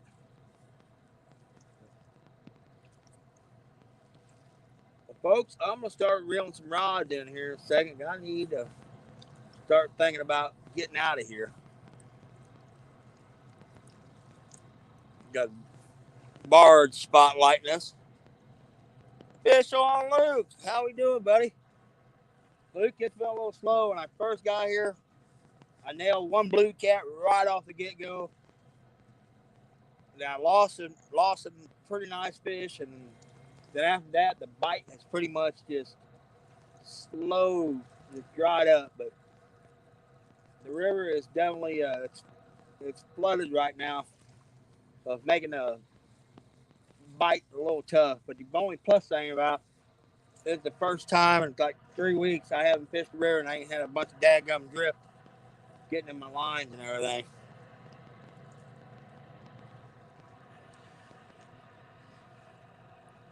Yeah, y'all, I was talking about all the different folks that's going to be at Mendota with this. Mr.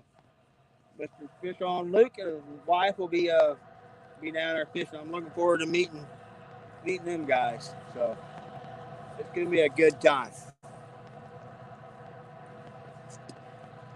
Yeah, Luke, I called me your podcast last night.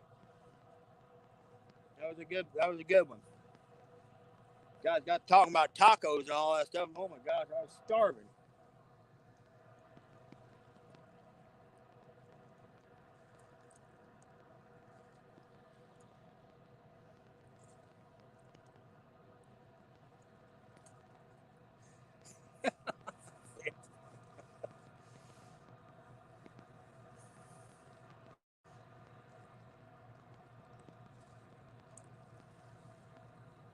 Yeah, some of these creeks around here, they're so dang clear. You go, like I said, mostly you get inland, away from the river, and get up some of these creeks. It's mostly channel camp, flathead.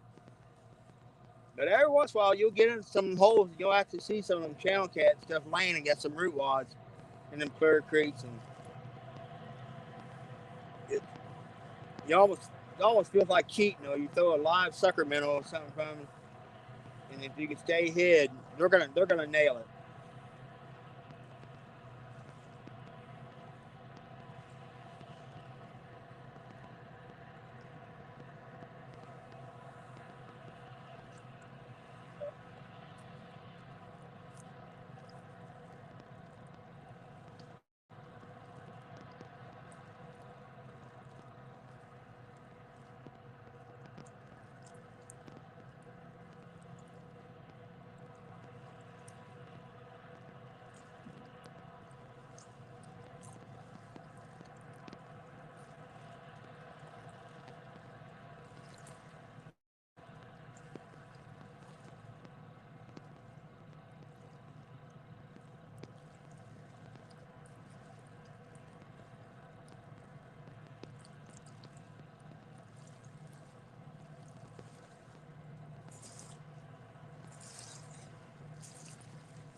Folks, I'm gonna wrap it up for tonight.